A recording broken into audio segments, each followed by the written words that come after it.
All right. Hello, everybody, and welcome to another night on Team Skeptic's channel for a globe Earth versus flat Earth debate. Tonight we have an interesting debate. We're gonna have Fight the Flat Earth, who's for the most part he's gonna be taking on Spurskimo and Merle one-on-one in a talk about the shape of the planet, as well as things of like the shape of the Earth and whatever else may come up, whether the moon landings are real or not. So let me first start. Excuse me, guys. Let me first start by introducing our guest, and we'll start with the guests that aren't normally here. Spurs Chemo, how are you doing tonight, sir? Hello, good evening. Thanks for having me. Glad to discuss the topics that you just mentioned. Yeah, thank you. All right, and along with Spurs Chemo is Merle. Merle, how are you doing, sir? Good, thank you. I'm pleased to be here and thank you very much for the invite. Yeah, absolutely. You'll find that if you've ever watched any of my videos, you will find that they are a bit abrasive towards the flat Earth, but I prefer for our live shows to at least have some kind of modicum of respect for one another and talk to each other. Hey, look, we're all here to have a good time, right? So if you think I say something stupid, by all means, call me an idiot. But let's keep it to friendly banter and let's have an actual discussion about the shape of the Earth and whatnot.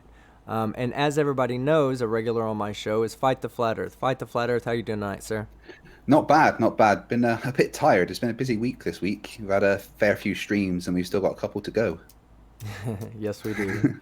Okay, so normally how I do this, I give you guys the ability to say whether y'all want to go first or you would prefer that Fight the Flat Earth submit his evidence first. Anybody that submits any super chats or anything like that, that'll be taken care of at the end.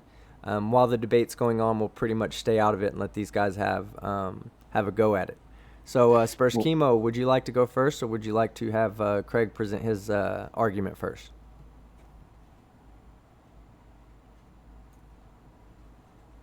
I mean, I'm more than happy for Spurs to go first. Spurs, you're muted, bud, if you're trying to speak.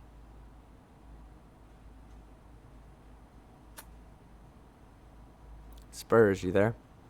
Okay, well, while Spurs gets his audio worked out, let's go ahead and talk about the format. The format will be 10 minutes for each side to present arguments, 10 minutes for each side to refute the arguments that the other side presented, and then 45 minutes for an open discussion. So for the first 10 minutes, Spurs, either you guys can go first or Fight the Flat Earth yeah. can go first. Would you guys like to do that first or not? Uh, it doesn't matter to me. Well, unless Fight the Flat Earth or Craig has something to present. No, I mean, to be honest, with Spurs, I think it's better to have more of a free-form discussion rather than a Yeah, okay, that's structured fine. debate. Okay, So why don't I you guys just go ahead and present anything that you kick want, and we'll things have a off. Yeah, discussion about that. absolutely. I don't mind kicking You things cool off. with that, Okay. team? Yeah, Yeah, can you hear absolutely. me? Am I coming through? Yes, Yeah, we sir. can hear you fine. Yeah. Okay. So obviously, the moon landings to me were a complete hoax. The Apollo moon landings, without question, were fake. A criminal deception by the government of this magnitude are utterly acceptable, to say the least. And the American people, along with the rest of the world, must respond to them appropriately. This requires that we know with certainty what's going on with these events and what our rulers are doing. And we can know this by examining the evidence carefully, objectively, and scientifically. So the first question or the first point, the first thing we should examine is technology, Craig, the Yeah. technology to go to the moon. We know, as it stands, we can only go fly at low Earth orbit. And there's a thing called the Van Allen belt, which makes flight into space impossible. We've had this has been verified by NASA themselves. They've given an explanation as to why low Earth orbit is only possible. And so the question remains, if we today are only able to fly at low Earth orbit, how was it possible for people many years ago with less technology Okay, yeah. to get to the moon. Yeah, that's actually quite a simple explanation for that, and it's actually to do with the advance of technology. In the 70s with the Apollo program, the technology was all analog, and didn't require as much protection from radiation as technology nowadays, which is mostly digital. All the transistors and everything within circuit boards, everything is operating in a different way, and we don't know how to protect this current equipment that we have. The equipment that we used to send people to the moon in the 70s was actually really, really basic. It was just dead straight engineering. There wasn't any fancy technology. There wasn't any big computers. It was just a big ass rocket with a bit strapped to the front. They didn't really have to protect all the equipment that they have to protect now with modern space flight. They have to take a lot more into account. Yeah, the Van Allen belts are a real thing, but we also know when the Van Allen belts are fluctuating and when the right time is to pass through certain areas. And the astronauts that we sent to the moon actually skimmed the very outer edge of the Van Allen belts and received something like 1 rad when they went through it, because they had radiation monitors on them. So it wasn't really that much of an issue as you're making out. We know where the Van Allen belt stretched to. We knew where the lowest areas of radiation were from, and we knew where to send people at the right time to be able to give them the least amount of radiation. Okay, so you're saying that the technology was basic, it wasn't fancy, Yeah. yet they were able to get through a radiation belt that we cannot penetrate today with more advanced technology. Well, again, it's not to do with penetrating the belt. It's to do with shielding the equipment from the radiation that it is there. The Van Allen belt, it will affect the technology we have now more than in the past, because everything's more computers, more digital. Okay, so you say it's shielding the equipment. That's not currently what NASA tell us. NASA say they need equipment to protect the astronauts. That's what they're trying to work on currently. So again, if they were able to protect the astronauts back in the 60s, 70s, why is it we're unable to protect the astronauts today? Again, it's to do with the equipment. We need to be able to have the correct equipment. The equipment that we have now needs different measures, and we're currently on, everything's being tested right now. And the fact is that we've pretty much figured out all of this stuff, and that's why there is missions in place to go ahead. I mean, I'm sure you've heard about Jeff Bezos' news recently. That I read about it yesterday or today. He's got a specific date now. They're going to be on the moon in June 2024. That's Blue Origin. They've got a lunar lander that they've showed to everybody, and they've solved most of this problem.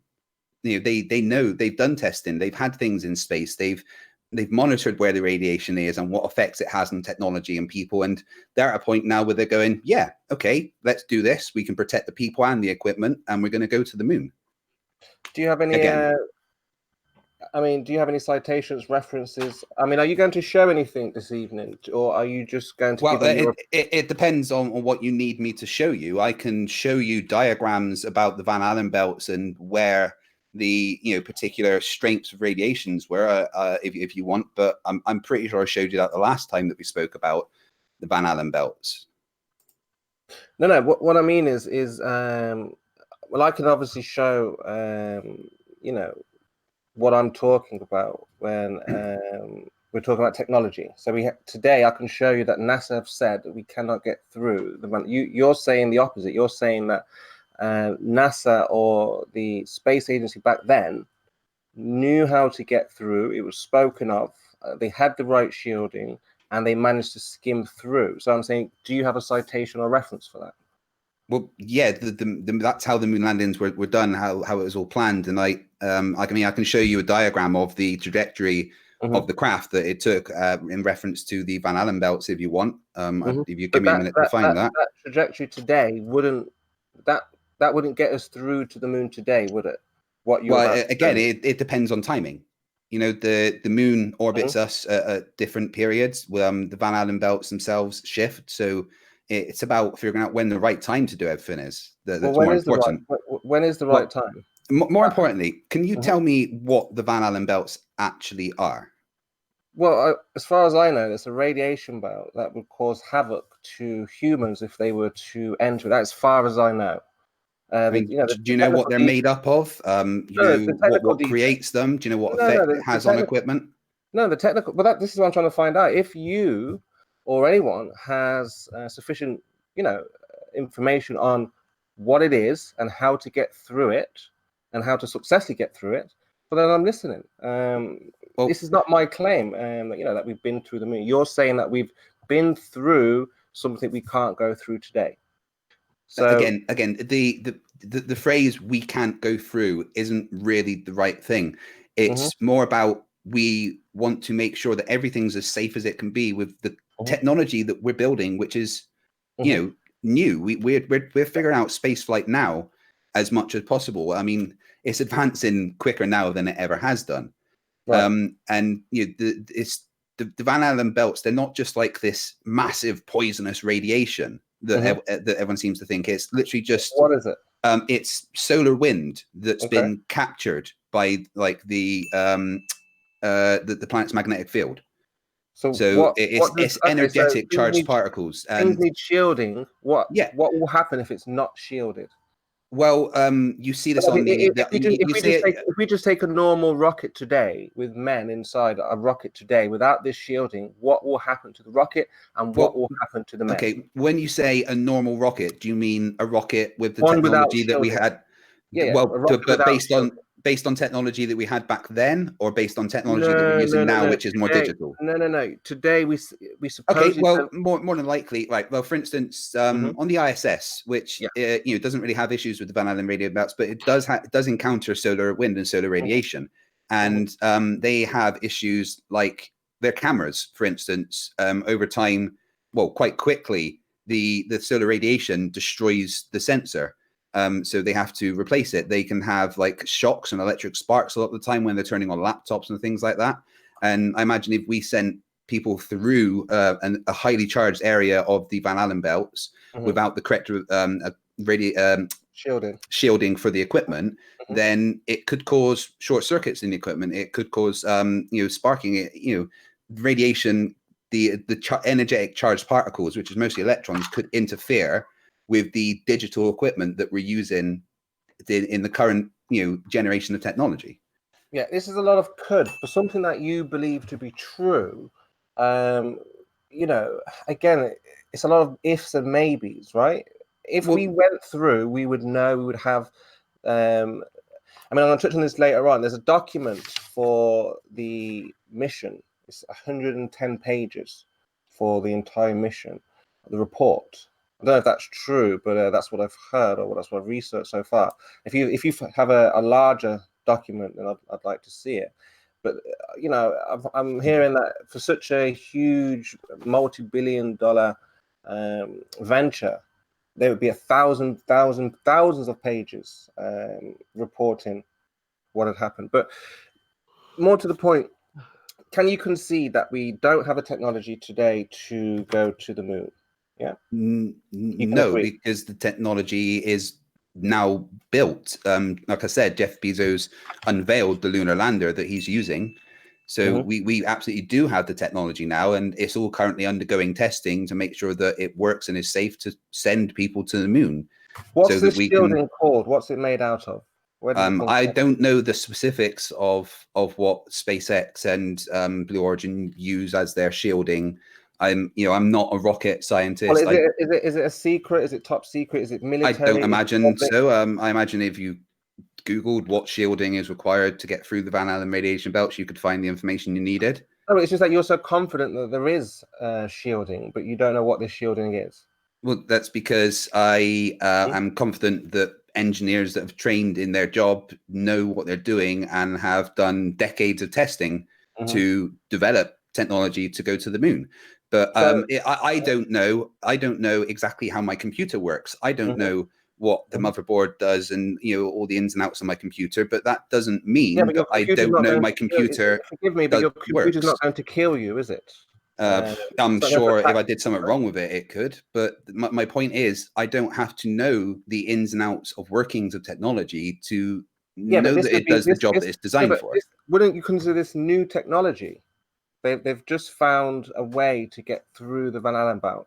Isn't this a marvel? Isn't this wonderful? Or is this just another piece of technology? No, again, they haven't just found a way to get through the Van Allen belts. They know how to do that. It's just making sure that we have the correct technology to do this. And the thing is, after the Apollo missions, the interest in actually technology for going to the moon, it was lost. No one cared about it anymore. The American people had seen it. There wasn't funding for that particular thing anymore. So that technology didn't really advance that way anymore. We more concentrated on things in low Earth orbit, like the ISS and things like that. But now the interest in going back to the moon has come again. So there's investment and funding in new technology. So in the same way that you have new technology coming out every year. What would be marvelous if you could concede at some point. So look, as it stands, the current NASA engineers and scientists publicly on record have said we do not have the technology. There's been astronauts, they've said we do not have technology. You're saying that they do. So I actually haven't really mentioned NASA. I've said Blue Origins and SpaceX. Well, this is what I'm saying. I'm saying any origin, any institution where you're saying that we have the shielding, because what I'm saying is, in the last 5 years or so, we've looked at what NASA have said, and we've heard what they've said. The latest understanding is we cannot get through the Van Allen belt. Now you're saying now 2019, well, that's different. In the last 2-3 years, they've changed that narrative, and now we have. So can I see something that you've seen to support this? Otherwise, Craig, you would have to concede in this moment, okay, we cannot get through the Van Allen belt. Unless you can show us something, like an engineer saying, yes, we've just designed something, we've built something, I'm pretty sure I've already just literally told you a bunch of times. The Blue Origin, the lander that they have just built. There's your technology. There's your thing with everything that you need. And if you want information on the specifics of how that is built, then I'm sure that you can research that. I don't think you quite know what I mean. So the latest engineers to come forward from NASA or space agencies have told the public we don't currently have technology. Now you're saying otherwise. So that must mean somebody has said the words, well, now we have a breakthrough. We have technology to get through this Van Allen belt. And I'm just asking you, politely, kindly, fairly and honestly, can you show me where you found or seen or heard an engineer, because it have to be an engineer, right? Has to be an engineer or of that ilk, okay, who has said what you have said. I know you've said it. Yeah, the engineers that built the lander for Blue Origins, they've done it. They've got all the technology they need, and that's the thing. Like you're saying, the new information from NASA. It's not that particular one quote that you guys are cherry picking on isn't a new thing. That was said ages and ages ago, and it's all taken completely out of context in regards to what they are actually. Wait, no. In the last 5 years. Be fair. Don't change what I'm saying. I'm saying that's the. What I'm trying to show you the meaning of what I'm saying here. So when an engineer comes forward, they've gone public. So whether it's 2017, 2016, to this community, that's the latest engineer coming forward publicly and saying. So now you're saying 2019, that's different. There's a new engineer who has now stated, we've designed, we've built this shielding, and we're now flying through the Van Allen belt. No, I'm not denying what you're saying. I'm not disagreeing with what you're saying at the moment, because you're going to provide for me and for the people listening, of course, where you heard what we heard, like how we heard it. Like you've said, oh, you've just cherry picked a NASA engineer. Well, we would like you cherry pick your engineer. No, I don't cherry pick. I talk about technology in general. The thing is, wait, Spurs. The thing is, you are saying NASA this, NASA that, NASA this. Right. There is 79 space agencies that are all doing research into advancing humanity and going out into space. So if I can refer you to any of these agencies and you can go and do your own research on what technology they have, that's your prerogative. But I'm telling you the technology's there because Jeff Bezos and his engineers actually unveiled it recently in a press conference, a particular thing that is going to the moon. So we do have the technology, it's there. In this point, I'm not disagreeing with you.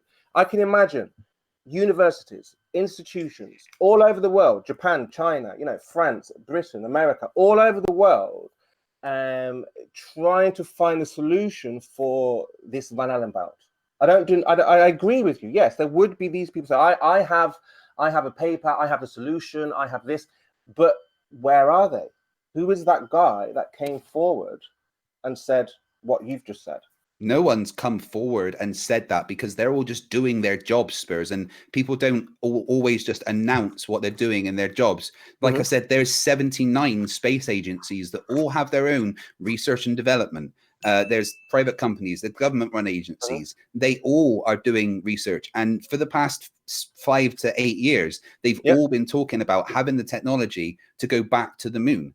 And again, it all comes down to you misunderstanding actually what the Van Allen radiation belts are, and what actually damage they can cause to people and machinery. You seem to have this impression that the Van Allen radiation belts are something that will just fry you to death if you go through them. That's not really the case. It's an area of charged particles that are trapped by the magnetics, the planet's magnetic shield. It's mostly electrons and protons, sometimes other high energy particles, but there's varying densities in different areas of the Van Allen belts, and we know where these different densities are. We know where they shift, and we know where the moon's going to be. So we're not always going to just be sending people directly through a massively dense area of the Van Allen radiation belts. Okay. It's also sometimes referred to as a torus field or a toroidal field. No, it's never referred to as a toroidal field. It kind of is, because that's where some of the conjecture is. Like, is the Van Allen radiation belt really just a cover for this toroidal field that the Earth seems to be surrounded by? Can you define the toroidal field for me, please? Yeah, the toroidal field is like magnetic. It's a magnetic current that seems to come out of a horseshoe magnetic kind of field. So you're just describing the Earth's magnetic field there. Yeah, there's a lot of different. How can I say it? It's I don't know if it's related to science. It's not pseudoscience, but we can prove that there are magnetic fields. Magnetic fields do exist. When it comes to the Van Allen radiation belt, because that's what the Van Allen radiation belts are. They're literally the Earth's magnetic field trapping solar wind as it goes past. That's what the Van Allen radiation belts are. Yep. So we know there's no conjecture as to what they are, and a toroidal field would be a completely different shape, more like a donut anyway. Yeah, well, that's the thing. That modeling it is one thing, but that's why I think it's good to open up some of these conversations, because so much of this, once we're entering into Earth's upper atmosphere and potentially out of it, we have to address these things, because then we're into the universe, potentially the vacuum. You know what I mean? The thing is that we're new to this. We are as a species. It was only less than 150 years ago that we were using horse and carts. And now we're we're doing amazing things like landing rockets backwards so that we can reuse them and stuff. That the advances are amazing, but it's all still new. And we don't really know what we're going to find when we get out there. That's why we've been sending probes and stuff for all these years. But now that we've done the research and development, it's at the stage where we're going, right, okay, 2024. That's a date that has been set, definitely, that we will have men on the moon again, at least from Blue Origin's company. I don't know what SpaceX and NASA's particular plans are, but I know that is the first time that someone at a company or anyone has said, right, this is the date. We're going to have people back on the moon on this year. And that's quite a big thing to say, because if they then don't do that, that's going to be really bad for them, right? Well, definitely. I mean, So if I was leaving the Earth in a rocket, I'd want to know, what I'm getting myself into. Again, I'm still a little bit stuck on that orbit thing, Craig. But as in what an orbit is, or I how understand what I guess that's why I wanted to clarify it. Like, it wasn't that I didn't understand what an orbit was. I've heard the explanation. I just don't know if I am fully on board. It's not you. It's just the actual mainstream explanation for it.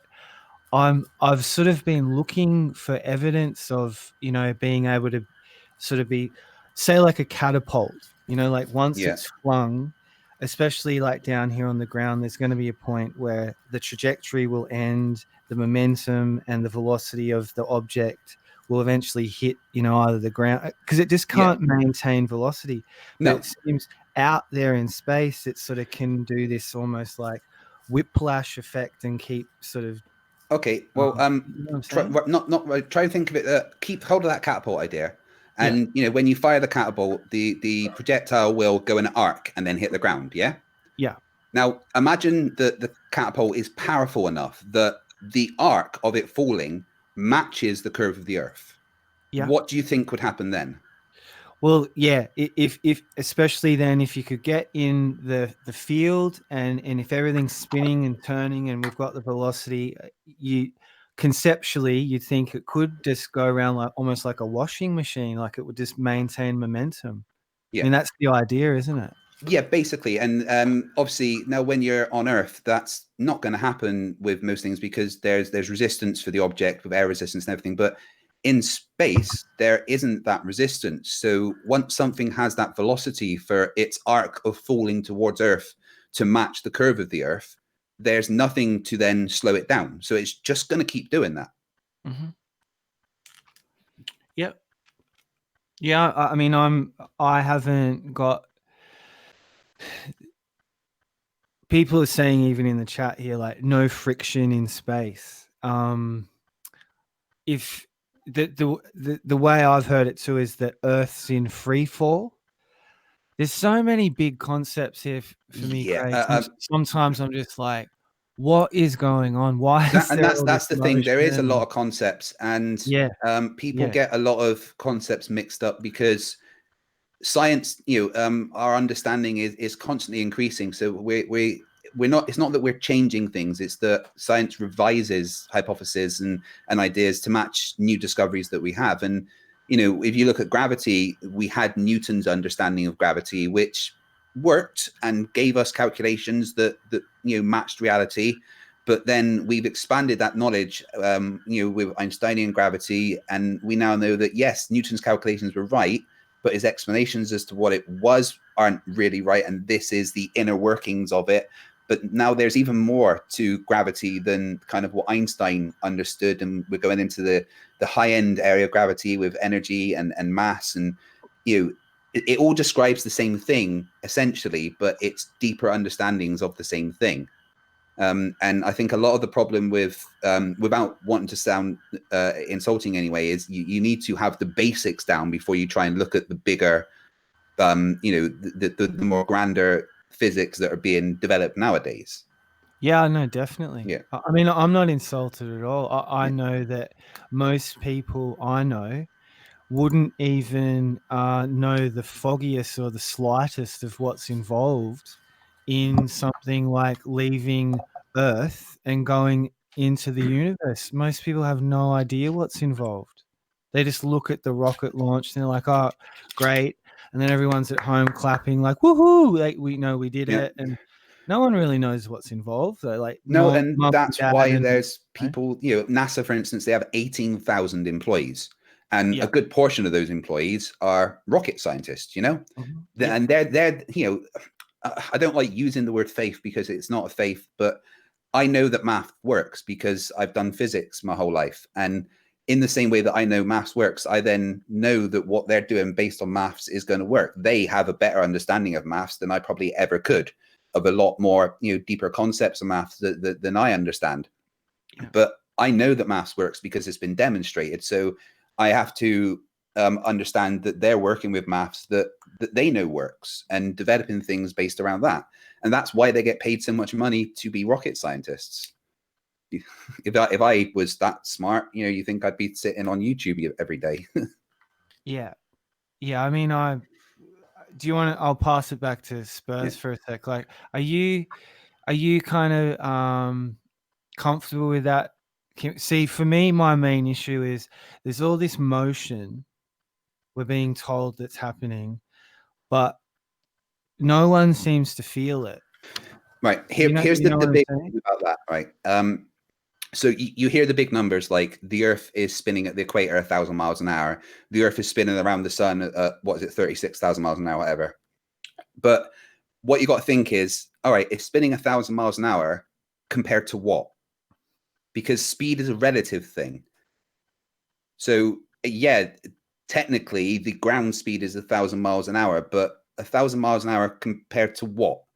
There's nothing really there to compare it to. So you can't say things like the Earth is going through space at Mach 7 or whatever, because there has to be a reference as to what that speed is, and there isn't. There's nothing. You're not going 1,000 miles an hour compared to anything. That just happens to be the linear speed at the equator based on the rotational velocity of 0.0000694 RPM. Mm-hmm. And that's a bit mathy, but does that? No, it's fine. I mean, can you understand though why certain, for want of a better way to put it, flat earthers would have some kind of speculation or suspicion with all this motion and not being able to detect it or feel it in any way, shape, or form? Yes, but again, I think that comes down to a misunderstanding of the physics. Right. Because everything has its own reference, and we're on the Earth that is going around the sun at these speeds technically, but for us it's not really moving because we're part of that reference frame that's also moving. So we're not going to feel anything because we're on the thing that is moving at a constant speed. In the same way that if you're in a car on the motorway and it's going 60 miles an hour perfectly, and you close your eyes, ignoring any little bumps or anything, for all you could be sitting absolutely still, right? If it's perfectly going at 60 miles an hour, ignoring the noise and stuff from the road, you don't feel that movement. You're just sitting still. You could throw a ball up and down in your hand and it's not going to be flying to the back of the car because you're going at that constant velocity. You are part of that reference. Yeah, I personally have. There's something that I feel debunks motion, and that's something that I call anyway stillness. And I've had the experience of no wind, almost like no sound, just when things are just completely quiet and still. And that to me is impossible with all this motion. I am comfortable at the moment to say that the Earth is stationary and a plane and not moving, because what would budge it? And I've been in the Discord a lot over the past couple of months, and I've held, a full room in there to this point, and nobody can kind of overrule me. That just hasn't happened yet. There's been nothing compelling brought to me to show me what could budge the Earth. So as that's in, part of the reason why I am in the position I'm in. So you mean you don't understand what could have moved the Earth in the first place? It's not my lack of understanding, though. I understand the. Okay, so within our model, why do you think the Earth is moving? Why does our model explain the Earth as having this motion around the sun? Well, because the sun is the great attractor. So, in if there's different ideas about what the solar system is, what's really happening here. But for me, the Earth, when I grew up, I was told that the Earth is the third rock from the sun. Okay, and Great TV show. yeah, and it's in the solar system. But as I've gotten older and come to this subject, I was one of these people who was, into science and space long before flat Earth and coming up. I wasn't looking for flat Earth. It came in my algorithm, But all these years on, nearly coming on 4 years now, I'm comfortable to say that the Earth's a stationary plane. Like, I'm comfortable with that. Okay, so That makes sense to me. That now the spherical heliocentric model just seems like absolute mathematical mumbo jumbo nonsense. right. The thing is that the maths accurately describes reality, and Sure. when we have things like Bob Nadell presenting a fiber optic gyro measuring a 15-degree rotation, we can say for sure sun. that That's the sun moving. It's not the Earth. Okay, how does a fiber optic gyro measure what's going on? Well, the fiber optic gyro is detecting the movement of the sun. If anything, it could be No. Okay, so how does the fiber optic gyro measure actual how does it function? What caused it to measure that 15 degrees of rotation?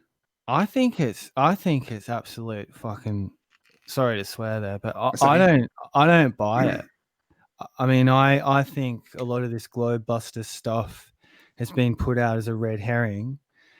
I'm not an expert in the gyro at any length. I'm not going to pretend to be. So here's how a fiber optic gyro measures rotation. It's based on something called the Sagnac effect, which is elicited when something is rotating. So within the fiber optic gyro, it's firing lasers around like a triangle. And if the fiber optic gyro is rotated whilst those lasers are moving around, what will happen is, because it's moving, it will change the amount of time that light takes to travel, and that causes an interference pattern when the light gets back to the start point.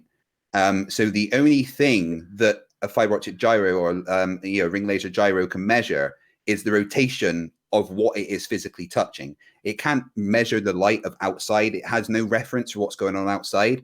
It is purely an effect caused by rotation or movement of the gyro itself, making the distance that the light has to travel within it shorter or longer, and that causes an interference pattern, which is measured as, in Globebuster's case, a 15 degrees of rotation. So, we know that these things work because that's how airplanes measure yaw, pitch, and roll, is by having 3 ring laser gyros attached to certain points on the plane, because they can measure the rotation of what it's attached to. So we know that ring laser gyroscopes and fiber optic gyroscopes work because they have a particular function in aircraft. So when they got that gyro and measured that 15 degrees of rotation, there was only one conclusion that could have come from that, and that is the thing that it was on was rotating at 15 degrees per hour. Yeah, jury's still deliberating on that one on our side. We think it's the sun that was detected. We call bollocks on every level, but I'll just leave it. I'll pass it over to Spurs. Okay. Thanks for that, Mel. No worries. Right, Spurs. Yes. So why? I've got a really big question about if the moon landings was a hoax. How many people do you think were initially involved in that hoax?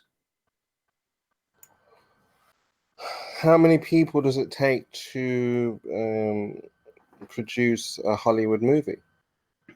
Right. Okay. How many people are involved in a big budget movie? Actors, the directors. Thousands. But the technology to actually fake it as a movie wasn't around back then. That's for sure. But right, so there's. I mean, so it seems to me, when people ask this question, yeah. are all these people lying? How many people are lying? You know, it's almost like a concession that you accept there's a lie, but you want to know the how. How is this possible? How did this slip through and you didn't see it? That's what it seems to me. Because we can present evidence, and that the moon landing is a hoax. And okay, then please present some evidence that it's a hoax, because I've never, apart that's from what I kind was of hoping to do right now. conjecture and not Absolutely, understanding. absolutely. Like, I was hoping that. Yeah, I was hoping that right now. Because first of all, we spoke about the technology, so yeah, we were just discussing, is it possible, and you're umming and ahhing over whether it's possible, but we'll go with that. You still think it's possible. But what I want you to do now, let's have a look here. I'm going to share my screen with you all. mm-hmm. Share screen. I have a setup so that your screen can be shared for everybody, like a larger version of it. So let me know when it's up, and I'll switch over to the other version. See my screen? You see my screen here? Okay, give me. Mm-hmm. I can see your So screen. you said that you're into physics, Craig. You know, and I've always had a fascination with why things work. Yeah, absolutely. So what I would like you to do is tell me what we see. Describe what we're seeing, and why. Like, I want to know the cause of these patterns. Well, if you look at the wheel that the bike has, it's obviously got grooves in it to aid with traction on the sand. Yeah. And based on the distance between those grooves and the circumference of that wheel, I would assume that those kick-ups are caused by that wheel as it goes past them. All right. So I'm just talking about this here, this dust. Yeah. So why isn't the dust just flying off over there into the atmosphere? Why is it going? What's stopping it going here? Is what I'm asking.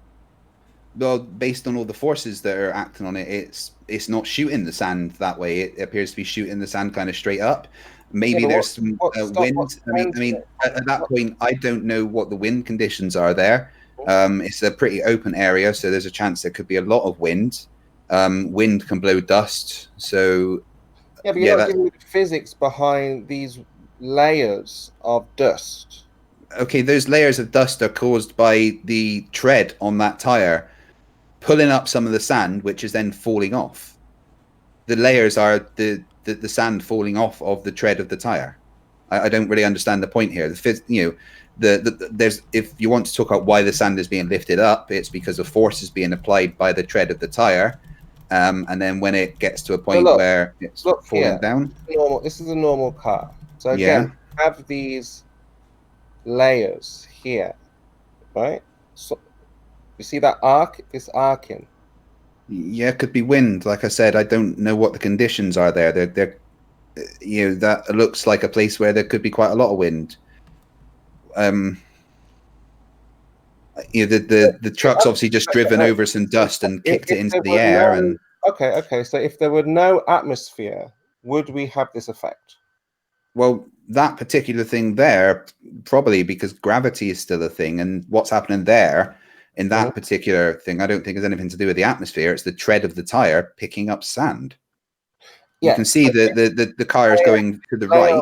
Sand here, yeah, and here, and here. If there were no atmosphere, would we still have these layers in this fashion? Yes, because the treads, what's causing those layers is the tread of the tires and gravity then pulling the sand back down. I mean, I'm not sure of your point here, Spurs. Yeah, I don't think you understand the physics of... I do. The sand being kicked in the air by cars, which is then going to be affected by other forces like wind and then gravity eventually. If this action here was happening without the atmosphere, you're saying this action would still happen? Based on the tread of the tires, yes. Because what's being caused there is the tread of the tires kicking up the sand. I mean, what don't you get there?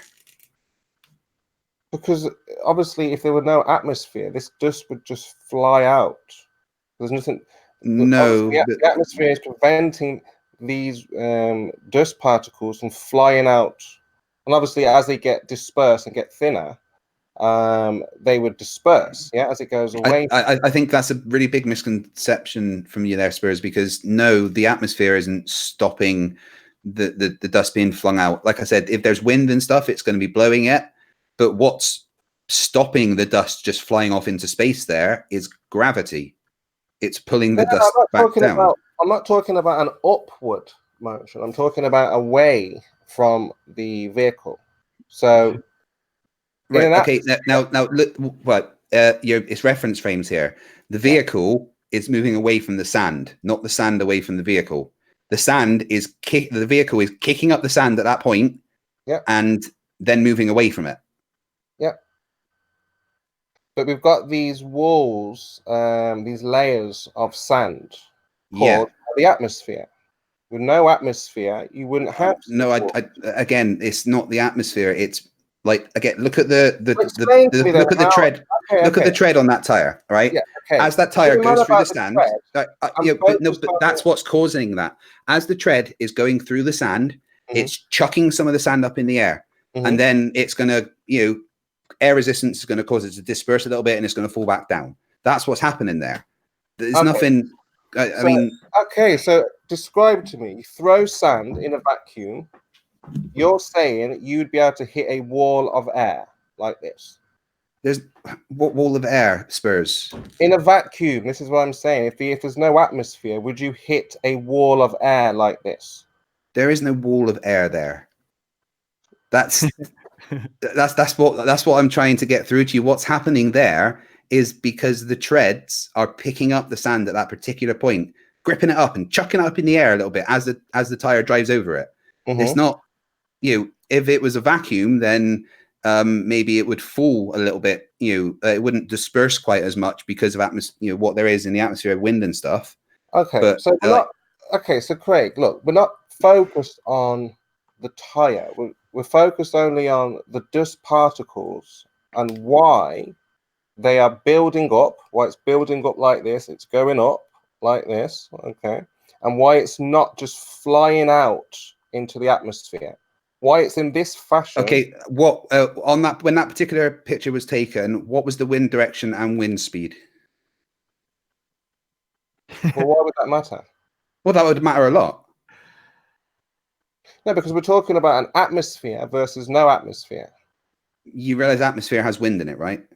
Right. So to give you an accurate description of what is happening in this picture, I would need to know the speed the car was going, the direction the wind was going, and the speed the wind was going. Maybe also the particular density of the air on that day, so that I could give you the correct calculations for every single particular vector of each bit of dust that's happening there. But that is a hell of a lot of computations to do. But there's nothing strange going on there, Spurs. It's just a car going through sand, chucking it up in the air. Yeah, but we're not focused on the tire. We're focused on but the tire is the cause of what's happening there. Yeah, of course. You've shown me a still. Have you got the video of that? No, hold on. We know why the sand is being dispersed out. We know the cause of that. That's not the question. I'm not asking you why is the sand being moved from here to here. That's not what I'm asking you. I think you're confused with that question. Okay, so what are you asking me? I'm asking you why does the sand stop here? Why doesn't it go over here? Okay, so again, tell me the wind direction and speed on that day, and I will give you an accurate description of what's happening to the dust when it's in the air. No, I'm asking you. Hey guys, can I step in real quick? I'd like to move on beyond, get to the point, so that way he can address the point and we can move forward. Yeah, I was from thinking it too. This is taking a really long time to get through a really basic concept. What? Because there must be a reason why you've come in at this angle. I know where you're going with it, but do it. Finish him. Well, the point is he doesn't seem to understand the physics of being in an atmosphere versus a non-atmosphere. And obviously, if there were no atmosphere, we wouldn't have this effect where the dust particles rooster up like this with a rooster tail. Because how do you know what forces are going to be acting based on the you're making complete assumptions as to what would happen there, and you need to look at the whole picture. You need to look at the shape of that tire, because that is very, very important to what's going on here. That tire literally has scoops on it, big ass spades attached to it, right? And it is throwing the dust up. It is literally picking the dust as the wheel spins and throwing it up in the air. So this car here has normal wheels. Appears to. I mean, that's about PS2 graphics, but yeah. Okay, well, whatever. But would this kick dust at the back? This car, a normal car. It maybe a little bit. Who knows? Again, I'm not there. I don't know what wheels that car's got. What particular, Let me ask you a question. What is your point? Hold on, guys. No. Hold on, Spurs. Listen. Can you get to a point? Spurs, can you get to a point? So that way we can keep moving forward. We're trying to find out if he knows physics or not. I mean, you're being very, but you're almost like walking him through not just step 1 to 2, but step 1A, step 1AB, step 1AC. No, get to the point and let him address your point. Hold on. What type of discussion do you want here? Listen, I'm only stepping in because it feels like you're dragging this point out. I'd like you to get to the point so he can address it. As Merle said, finish me. For the love of God, just get to the point. Because we can end this now. Is this for your entertainment where you can get paid, get your super chats, or are we trying to find out a solution to the problem? What is okay? It? No. Spurs, let me answer your question. Hold on. Let me answer that question for you, because you asked the question, am I doing it for the money or am I doing it for the entertainment value? I'm doing it for the entertainment value, and it's losing the entertainment value because you're taking fucking forever. Please get to a point so that he can address it. That's all I'm asking. Get to a point so he can address it. Thank you. Well, look. If he's here for entertainment, then we're in the wrong business, because I'm trying to find out the truth about the moon landings, whether they're a hoax. Then get to a point. True. This guy is saying that he knows physics, and he clearly doesn't understand being in the atmosphere versus a non-atmosphere. So that's the point. Where do we go from here?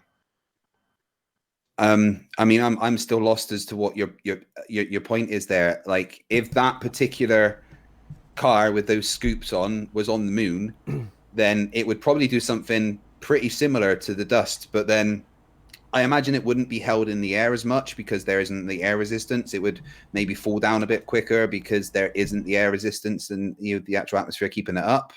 Like, what was your point there as to what would the dust do if there was a vacuum? Like, I was explaining to you the reason as to why the dust is doing what it was doing in that particular picture. And then you asked me about the car in the background. Now, I don't know if that car's moving or not, because that's a still image. I don't know what particular type of ground that car's going over. There could be some, less dusty ground there. I don't know. I need specifics to be able to actually address something that you show me. You just showed me a pretty blurry still of some dirt being kicked in the air by tires with scoops on. Have you ever seen a car drive over sand that doesn't kick up dust if it's driving at speed? Or yes, if you watch the intro for Sleeping Warriors channel, he's doing exactly that, driving along a beach, and he's going pretty fast, and it's not kicking up a whole bunch of sand because it's pretty level and like dense sand. I mean, I really wouldn't advise watching Sleeping Warriors intro because that's ultra cringe. The car wasn't dirty. Sorry? You're saying that the car wasn't dirty when he returned? Oh, of course the car was dirty, but he also forgot to fill up the wiper fluid, so I'm assuming he forgot to wash it. You just said he wasn't kicking up sand, but why was the car dirty? Well, you asked me, is there video of a car driving along the sand without kicking it up? Well, in that video, it's not kicking up a whole bunch of sand. But is the car dirty? Yeah, but I don't know where the car's been beforehand. No, when he drove off, so you're saying he drove on that sand and he returned clean, or the same as before? I don't know. I didn't see the particular before and after shots because his production values are really, really terrible. So what are you talking about? Why are you saying that he didn't kick up sand if you don't know if the car was Because dirty? that particular footage that he shows, the car is not kicking up a whole bunch of sand. But it's kicking up sand. It's dirty. But it's not kicking up sand in the same way of those pictures that you showed me. Because that sand is wet. We're talking about dry sand. Have you ever seen a car drive over dry sand and not kick up dust? Depends how fast it was going and what type of tires it had. Again, is there a point to all of this? I'm really confused as to how this relates to disproving the moon landing. Because we're looking at the physics on the moon and the physics on Earth. Are they the same? Well, physics is always the same. The gravitational force that you're feeling is going to be different because the moon has a different mass. You said it's the same, almost the same. So you're saying that on Earth, physics, Spurs. What I'm saying is physics is the same everywhere. Physics doesn't change. What changes is the variables within physics. So on the moon, the mass of the moon is less than Earth. So the gravitational attraction, the acceleration towards the moon, for you is going to feel less than it does on Earth. So what, physics hasn't changed, but the variables within physics have changed to give you different outcomes. Let's get to the point. So you said that sand buggy kicked up the sand because of the tires were designed like that, right? Well, it was obviously to get traction in the sand. That's what those vehicles are for. And kicked it up like that, right? Yeah. So obviously, if it wasn't designed like that, it wouldn't kick up the sand like that, right? Probably not as much, no. But you drive a drag car through a desert, you're going to probably kick up some sand. Okay. I mean, all right, are you trying to compare this to lunar buggies? Wait, let me just break this. Are you trying to compare what's going on there to lunar buggies driving on the lunar surface? Is that where you're getting at? Yeah, I'm going to show my Okay, screen. right. I've got one question for you then. Is there sand? Is there sand on the moon, or is that lunar dust? Yeah. How is this dust being kicked up? Because you said those tires. Those tires have a tread. Yeah, but obviously they're not nothing like those tires, are they? Do you think they're the same? I also don't think that the sand is the same as the lunar dust. What's your point? Well, this sand is making. It's not sand. Well, the dust is making those walls. Okay, what is the particular density and composition of lunar dust? Craig, how is this happening? These walls on the moon. I wouldn't say that's walls. I would say that's bits of dust being kicked up by the tread of the tires. The layers, like I've been showing you, right? Yeah, and look at the Spurs. Look at the tire. How do you get these layers? Spurs, look at the tire. Look at the tire. Look at the tread on the tire. Yep, I see. See those treads? Right now, compare the circumference of that wheel to the origin point of each of those bits of layers of dust, and what you will find is that they match the tread of the tires. It is traveling and kicking up some of the lunar dust, which then will be falling back down to the moon. How is that happening though? How is this hitting a wall of atmosphere? There is no wall. Oh my God! Yeah. Okay, hold on. I'm gonna try to explain this. Okay. Oh my God. As the car car is tiring, hold on. Let me explain, because you're thinking there's a wall. Hold on. You're thinking there's a wall of atmosphere between. Skeptic, you've just interrupted for no good reason. I'm about to No, because you keep saying the same thing over and over. You keep saying there's a wall of atmosphere there, and you have no proof of that. Exhibit What is your proof of wall of atmosphere, please? Clearly. So look, we have 1, 2, 3. You're looking at a picture. How do you know that the buggy didn't turn, was going one way, and is now facing the other way as it turned? Look, that represents different points in time. This is a still image that's catching different points in time of when that dust was originally released, and now it's falling down. It wasn't released from the buggy there. It's not like it's shooting dust backwards, and we're catching the dust that originated at the tire and moved backwards. You're catching where the buggy was when it kicked dust up. Then it was at another place where the tread was then in another. The tire had to rotate for the buggy to get there. There's obvious tread on the buggies. To It's further not going that to point, kick up dust all the time if there's tread. Yeah. Sometimes it's going to To- compress the dust. Sometimes it's going to scoop it and kick it in the air. Then it's going to Yeah. compress it, scoop it, kick it in the air. There's no wall of atmosphere that needs to be there to cause that. to add what Team's saying there, if you look at those 3 pillars of dust, what you'll notice is the one further away from it is higher. Go back to the one on the moon. No, what we're going to do? Yeah. No, wait. Let me explain. So the one closest to the buggy is smaller. The one in the middle is a little bit bigger, and the one on the right is even bigger. Wait. Can I explain? Yeah. So go back to the picture that we were talking about. Look, we're going to see it now.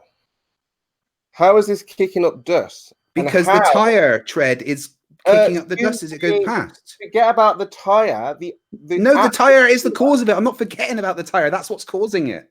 The cause of what? These walls. Yes, the tread on the tire is kicking up dust. How Lunar does it dust. make its own atmosphere then? You're saying There is no atmosphere. That is nothing to do with atmosphere, Spurs. This is what I'm trying to get to you. May I ask What is a question? happening there? Just may I ask a question to Spurs? Spurs, just why do you think there needs to be an atmosphere there? It has to be an atmosphere. No.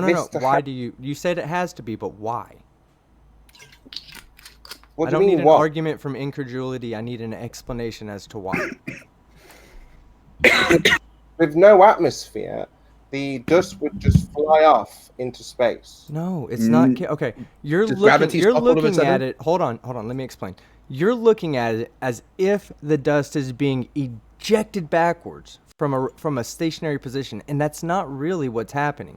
It's some of it's being ejected backwards, and some of it's being ejected upwards, and the car is moving forward. So if you stop the car and you watch the time progress of the dust with the car where it was originally at when it kicked the dust, it's not going to appear as if it's shooting backwards and having bands of atmosphere between it. What I'm asking you is, why do you think there needs to be an atmosphere between it? This is impossible on the moon. If this was really on the moon, Yeah. Okay. Why is it impossible on the moon? because this is this can only happen in an atmosphere. Why can it only happen in an atmosphere? Why can it? So I thought you knew physics. I thought you knew science. Explain it to us as if we're dumb. I understand physics, and No. I'm Hold on, just, Craig. Let's play the I dumb thought you role. knew Please teach us science. why. I thought you knew science. I very much Spurs, do. That's please. why I'm asking you to But explain what you science think. says that this cannot happen. No, we're asking okay. you why. We're asking you Tell me- why you think hold it can. on. So does the moon have an atmosphere? No. Yes. No, Well, it, very- it has very- it has a very, it's very, a very thin atmosphere. thin Not atmosphere, not yeah. not an atmosphere like No, you think. No, yes, no. This is what Okay. we're saying. Ball Earthers haven't got a clue. No. We've had one. Right, Spurs, listen. Okay, right, so the if I moon- say no and you go, well, NASA said there's a very slight atmosphere on the moon. Listen, Okay. there is a very slight atmosphere on the moon, but what are you trying to say? Why do you think there needs to be an atmosphere for this to happen? We're asking you why you think it. Who should I believe, you or Craig? God You damn- said no. Quit. Hey, I said no, yes. no. Hold on. Stop avoiding the question, Spurs. I'm asking you a question. Spurs, the moon has a very thin atmosphere, physics? okay? Very, What? very thin atmosphere, like I said. What about physics? Yeah, what so- Spurs? Listen. What about physics says that a atmosphere must be present? And we've had a ball God, Earth. dog. There is atmosphere on the moon. Where do we Spurs, come listen here? to me. Hey, listen to me. I'm asking you a question. Okay, quit going off in 30 different directions and stick to one. You said there must be an atmosphere on the moon for this to happen. I say there does not need to be an atmosphere on the moon for this to happen. You say I don't know physics and you do. Okay, let's start from that point. didn't say I know Explain to me. physics. Hold on. You didn't said say me I and Craig don't know. We don't know science. We don't know physics. So I'm going to say. I'm going to say we're going to take that position. Tell us why now there must be an atmosphere on the moon. Look, For that to happen. Yeah, for Look, that to happen. told us, as far as we're concerned, you've told us there is no atmosphere on the moon. There's no Are you sound. not going to answer the question, There's Spurs? no sound on the moon. Are There you is not no. going to answer the question, Spurs? Right, Spurs, let me clarify the position for you, okay? The moon does not have an atmosphere in the sense that the Earth has an atmosphere. There is a very, very thin, diffuse layer of atmosphere on the moon that is pretty much imperceivable. It is pretty much non-existent, but there is a very, very thin atmosphere. Just go and search information about the moon. That it will tell you It's called that. an exosphere. Wait, you can't Yeah. to people like this. You have to concede. There is an atmosphere in this video. You have to. No, that what you're seeing there is not right. Right, look at the screen that I'm sharing right now. Oh my Spurs. God, Spurs. Why is it that where they necessary? filmed it in the- is Listen, that where I've they asked you a filmed it in question, the- Spurs, and you continue to not answer that question. Okay. Right. Right. This is Answer not me the Spurs. question. Answer this Can you- question Spurs, for me. is that Hold where on, they fight the filmed flat it earth. in the Hold on, studio? fight the flat. Hold on, fight the flat earth. Let me ask this question because I've asked it and he's not answering it, and I want you to answer it, Spurs. You What's the said question? there must be an atmosphere on the earth, in this picture. There must be an atmosphere for that tread to make that tire do that thing, and I said why. Why must there be one? Please give me an explanation, a scientific explanation as to why this could not happen with no atmosphere. Okay, let's try and give you something to help you along with your understanding. Please.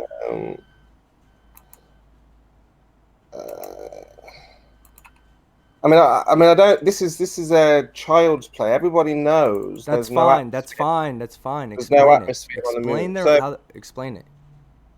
What would you like me to explain? Everything about it. The science behind why this wouldn't work without an atmosphere. What do you mean the science behind it? What You just science? said we didn't know science. I'm asking you, what is the? Why is this it is must be? clearly- You must Skeptic, provide. look, clearly you don't know science. If you're asking me the science behind this, You said clearly that. don't know science. Science requires a phenomenon, okay? And right now here, The there physics. is no Then phenomenon tell me the because physics behind it. what we see in this video is what we see in an atmosphere. So there's no No. question. Yeah, there's no question here. Definitely. This doesn't need science, does it? You Because- said yes, no, because you just said you're making this whole something. You say, okay, there's an atmosphere on Earth. This happens on Earth. There must be an atmosphere on the moon then for this to happen on the moon. That's a false equivocation. You cannot Why? say that because you see this happen here, it must happen there. Because this, all we say is, well, gravity is here, gravity is there. That explains why the dust doesn't fall as fast as it does. What's your explanation for that? But it does fall as fast. This is No. what we're trying to say. No, it Right. has a lower Right. acceleration. Can I like Spurs? Do you see the picture that I'm sharing? Give me a second. Let me stop my screen. Let me take a look at yours. Okay. Yeah. That is the tires of the lunar lander. Do you see those big ass scoops inside the mesh? Yeah. Okay. Yeah. Okay. Does that explain it for you? Okay. So, do you know what would happen to the first scoop of dust? What do you think would happen? It would get chucked up in the air and then fall Where back do down you think slowly, it would go? Where do you think that dust would go? back think it down would to the stop moon. Do you think? Can I finish? Do you think the dust would stop at a wall of air, like it does on Earth, or do you think because there's no atmosphere, that dust would just fly off into the No, because you're thinking I of don't. it as I the don't think car. there's a Hold on. wall of air. No, you're thinking of it in the wrong frame of reference, Spurs. You're thinking of it in the frame of reference from the car. If you think of it in the frame of reference from the surface of the moon, the lunar dust is not thrown backwards. It's thrown up, and it's thrown up as it moves forward. So it looks like it has a curved wall of dust. Yes, it does look like that. But look at it from the frame of reference of the moon. If you put the camera in one spot on the moon and watch that dust is not going to go flying backwards. It's going to go flying straight up in the air. exactly straight up.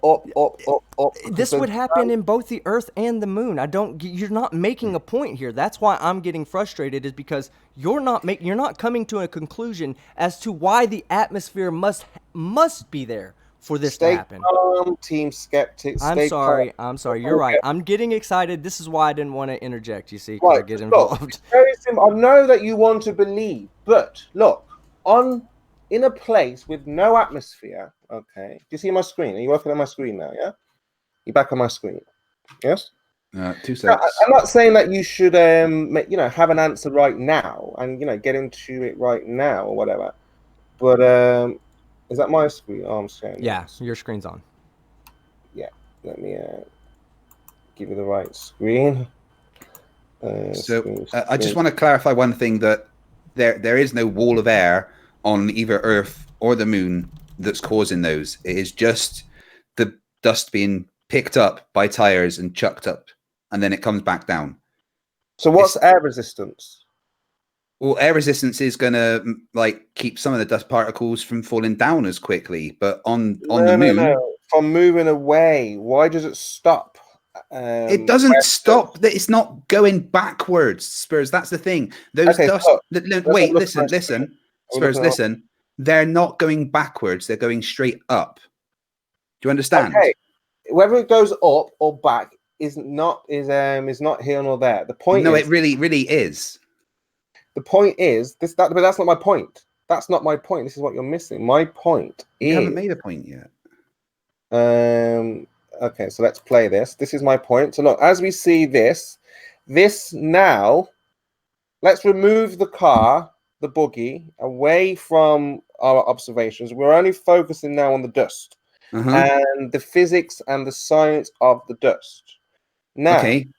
so this dust, if it were really on the moon, would not stop here. This is what you're failing, because there is no atmosphere to stop it. But it's being kicked up, not backwards. There's nothing for it to stop, Spurs. Well, look, we can go over this. I don't mind going over this, because this is a very important point. Here's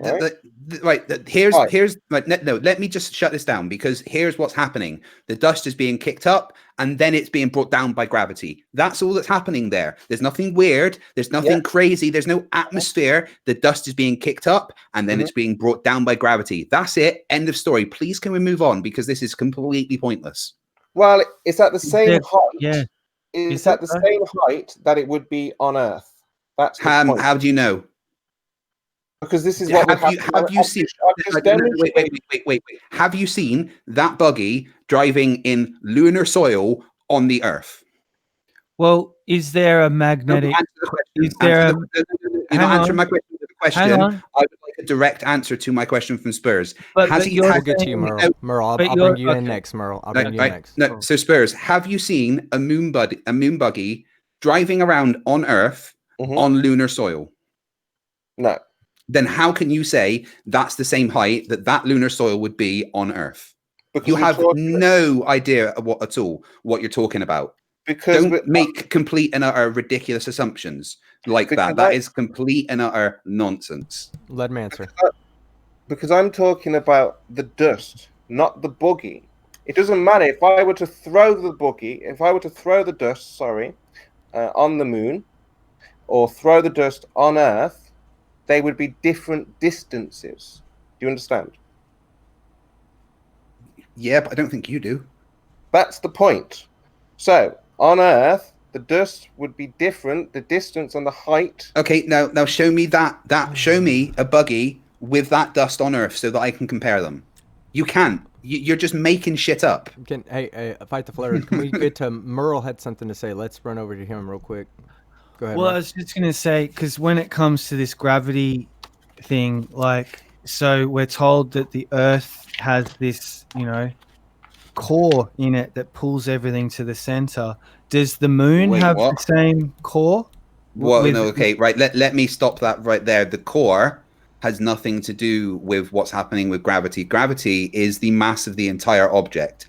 When you say it's being pulled towards the core, that's not because of what the core is. So it's being pulled towards the center of mass. No, you can't pick and choose. So no, I'm not picking and choosing. Around the moon. Gravity around the moon would be pulling towards the center of the moon's mass. Where is the field of gravity? In the entire universe, or just around the moon? Is it in the core of it? Is it around it? Is it relative? Mumbo jumbo land? I think you don't understand the model there. I understand the model perfectly. I want to hear you explain it to me in great depth and detail, which you can't do. Because you don't know if there's a core in the moon. The core has nothing to do with it. Merle, let me explain to you. No, pulling everything to the center, and that's how spheres form, isn't it? Hey, Merle, let him answer you. Let him answer you, Merle. You're going to talk over the top of me, that's all right. Merle, let him answer you. I'm trying to respond to you, and you won't let me. No, you're not even letting me make my point. You've made your point, and I'm going to respond to you. Yeah, let him answer. The core is not what's causing the gravity. The gravity is the mass of the entire object, and the gravity pulls towards the center of mass of whatever it is. So if you're on the moon, you're being pulled towards the center of the moon. So what formed the moon? Well, the current hypothesis is a planet approximately the same size as the Earth smacked into the Earth about 4 billion years ago. Okay, so before we get into evolution, can I just finish off Wow. the moon? No, let's Okay. finish off the moon stuff, and Yeah. I've got one more piece we can look into, which is unless we have a very good explanation for this. Can I just point out that most of the arguments that you guys have given so far are just like the arguments from incredulity, like you don't understand it, and that's fine. You don't have to believe it. Hold on. What can I just make one last point? Let me finish. Yes, I'll let you expand. Hold on, I'll let you expand, but you need to let me finish what I was saying, okay? It's not about that. That's not a problem, okay? If you don't understand it or you don't want to understand or believe our explanation for it, that's fine. You don't have to. Yeah, it's a big difference. But I would like you to provide positive proof for your side, not just to say we don't understand how your argument has nothing could be. to do with lack of understanding, guys. No, you just don't accept you our wouldn't have asked. You wouldn't have explanation. asked that question So- if you understood. No, that's not true either. I would rather set you both up and hear you explain and expound on the ridiculous nonsense that's coming out of mainstream science about how the universe is formed, what's out there. No one even knows if the moon's even a rock. Well, we do because we've been we've to been the moon. there. No, Yeah. That's what we're trying to. it has ascertain. never been confirmed. So no, okay, Well, it okay, absolutely hold on. has. There was You don't 1,800 accept. ham radio operators that were working with NASA to confirm the moon landing. Yeah, so. sure. Okay, so you don't accept that, but that doesn't mean that we didn't go. That just means you don't accept it.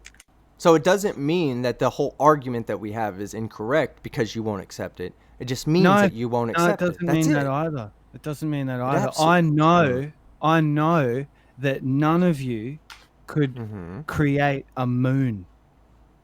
Okay, but does that mean a moon could not be created? No, it doesn't. A moon. What no, hey, has you're created the moon? again, You- until you you have a- provide you have proof a that it really can't be hokey created. explanation that there Okay, was but this until you provide Earth, proof that it now this can't be collision created. and it's a fragment that's now in orbit. It's Yeah, it's but- a but really again, like it's again, bogus. that's okay. But listen to what I'm saying, Merle. I'm telling you that's fine. But all that means, all that's proof of, is that you don't believe it. That's it. You No, don't it have to isn't. believe it. It's no, a core integral part. Okay, of the well then electromagnetic tell system of us the Earth. what I is can wrong. explain this better than you guys. Okay, then tell us No, what's you wrong. can't because you Yeah, I think the can, core is the cause of definitely. gravity. I can Yeah, definitely tell us what's explain wrong this then. better Tell than us you what's guys. wrong with the If you guys universe. think that's just a fragment of rock floating about up there, you're man. mistaken. No, no Make one a thinks positive it's floating. claim, please. It's Make orbiting. a positive claim. Make a positive claim, please. All right, team, I've got this. All right, nobody. You've got what? Wait, You're going to no- explain the moon. yeah, nobody thinks that it's floating. Nobody thinks that the moon is floating around its orbiting. There's a very different thing. It's So- orbiting. Yes. So nobody thinks How did it's it form? floating How did it form? by a big collision between two massive planetary So bodies. that's an and- assumption, isn't it? Well, it's the current understanding based on. It's not an understanding. Wait. It's an assumption. Merle, if you're going to let me respond, I can tell you how we've actually come to this current hypothesis, and that's based on samples that we've got from the moon and comparing them to samples of Earth and seeing that they contain similar minerals and similar types of How water do you with know similar they went minerals to in. the moon and collected the samples? Well, because of all the verification of that. What verification? All the 1,800 the independent ham radio operators that And were they got tracking. the moon rocks, and they're 4.6 billion years old. Merle, I don't think you understand the problem with your argument. Okay, that's I fine. Let understand me it no. perfectly. Let's just let me say this. I'll even let you say that we don't have proof that those moon rocks are real. Now, what does that mean about us going to the moon? That's still not proof that we did not go to the moon. That's just proof that you won't accept that we cannot it's not provide. proof. Listen, what do you have that says that we did not go to the moon? That our understanding of the moon is completely wrong, even if we didn't go to the moon. What is wrong with it? Make a positive claim. Make a biggest positive thing claim. The biggest thing that's wrong with it is they went to the moon for what? Exploration. No. Humans want to explore. No. Right, They we as a went- species no, have. it- No, can I- let me. can I- If you're gonna ask, no. If you're gonna ask a question, Can I'm I, gonna I'm respond. not asking you a question. You asked the question. No, and I'm I'm gonna not respond. Oh my asking you God. the question. Merle, shut up. Right. No, don't tell me to shut up. Well, if you're going to ask a question, I'm going to respond. Can I make my point? I had a point. You asked the question, and I'm going to respond. I'm not You said, "Why did we go to?" question. I You just want to did. make You said my why point would too. we do it? You said why would we do it? Let him answer it. You Yeah, can but ask let your me next finish question. my No, point. you asked the You asked question. the Let us question, answer. and now I'm Go going ahead, to fight. respond. Right. So we went to the moon because, as a species, we have a need to explore. We want to see what's there. The reason why America went to the moon so quickly is because they wanted to get there before the fucking Russians. But the reason we went to the moon is because, as a species, we want to expand. It's the same reason why we explored the planet with boats. The same reason why ancient tribes would travel to different areas, because we want to explore. We want to see what's out there as a species. That's why we went to the fucking moon. Okay, now Merle, back to you.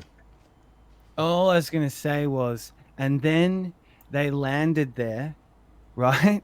They did a Yes. broadcast, and then they Mhm. collected some rocks, and then they Mhm. brought them back, and then they carbon dated them, and they Yeah. told us that they were 4.6 billion years old. Mhm. Well done. You've just explained the moon landings. Thank you. That No. was very nice of you. No, Now, that is let's not. say I was they just lied about about to make testing my the point, rocks, and that's but the Merle, core part of my but point. Merle, Now you're not letting me make it. Okay, go ahead. Now Go the ahead. 4.6 billion part, that is where the main linchpin of this whole model breaks down. Do you know how big a number that is? Yes, very much so. So you're telling Right, me Merle, let me that ask you a this question about Earth numbers. has existed for 4.6 billion years. I think the Earth's been around a bit longer than that, but yeah. You guys have no evidence or proof of that anywhere. Except all the evidence and proof that we do have, of course. You don't. Now, Merle, Okay, you're saying but- No about one does. Merle, you're saying about big numbers. So I just need to check that you understand how numbers work. Is 10 to the negative 17 a negative or a positive number? You're talking about 4.6 billion years, man. Okay, I asked you a And question. on, dude. really, Answer the that really question. is Hey, a answer big the question. number. Answer the question. Merle, And Merle, what I just needs asked you to a happen very, is- very all direct you're What question. doing- needs to happen is, Merle, and then I'll Listen. leave it. Merle, What I've asked needs you a to very direct happen question. is- Merle, what- I've asked you a very no, direct you question. didn't- Merle, you Merle, just Merle, obfuscated. Merle. All you've done is Everybody deflect. be quiet for a second. Just Let me speak. deflecting. Everybody be quiet for a second. Let me speak, okay? Merle, I'm going to ask you to make a positive claim that you're making. I'm not asking you to say how you don't believe that the Earth and the Moon are 4.6 billion years. I can understand that you may not accept the evidence that the Earth and the Moon are 4.6 or 4.8 or 12 or 15 or 50 billion years old, okay? What positive evidence for your positive claim that you would like to make right now do you have?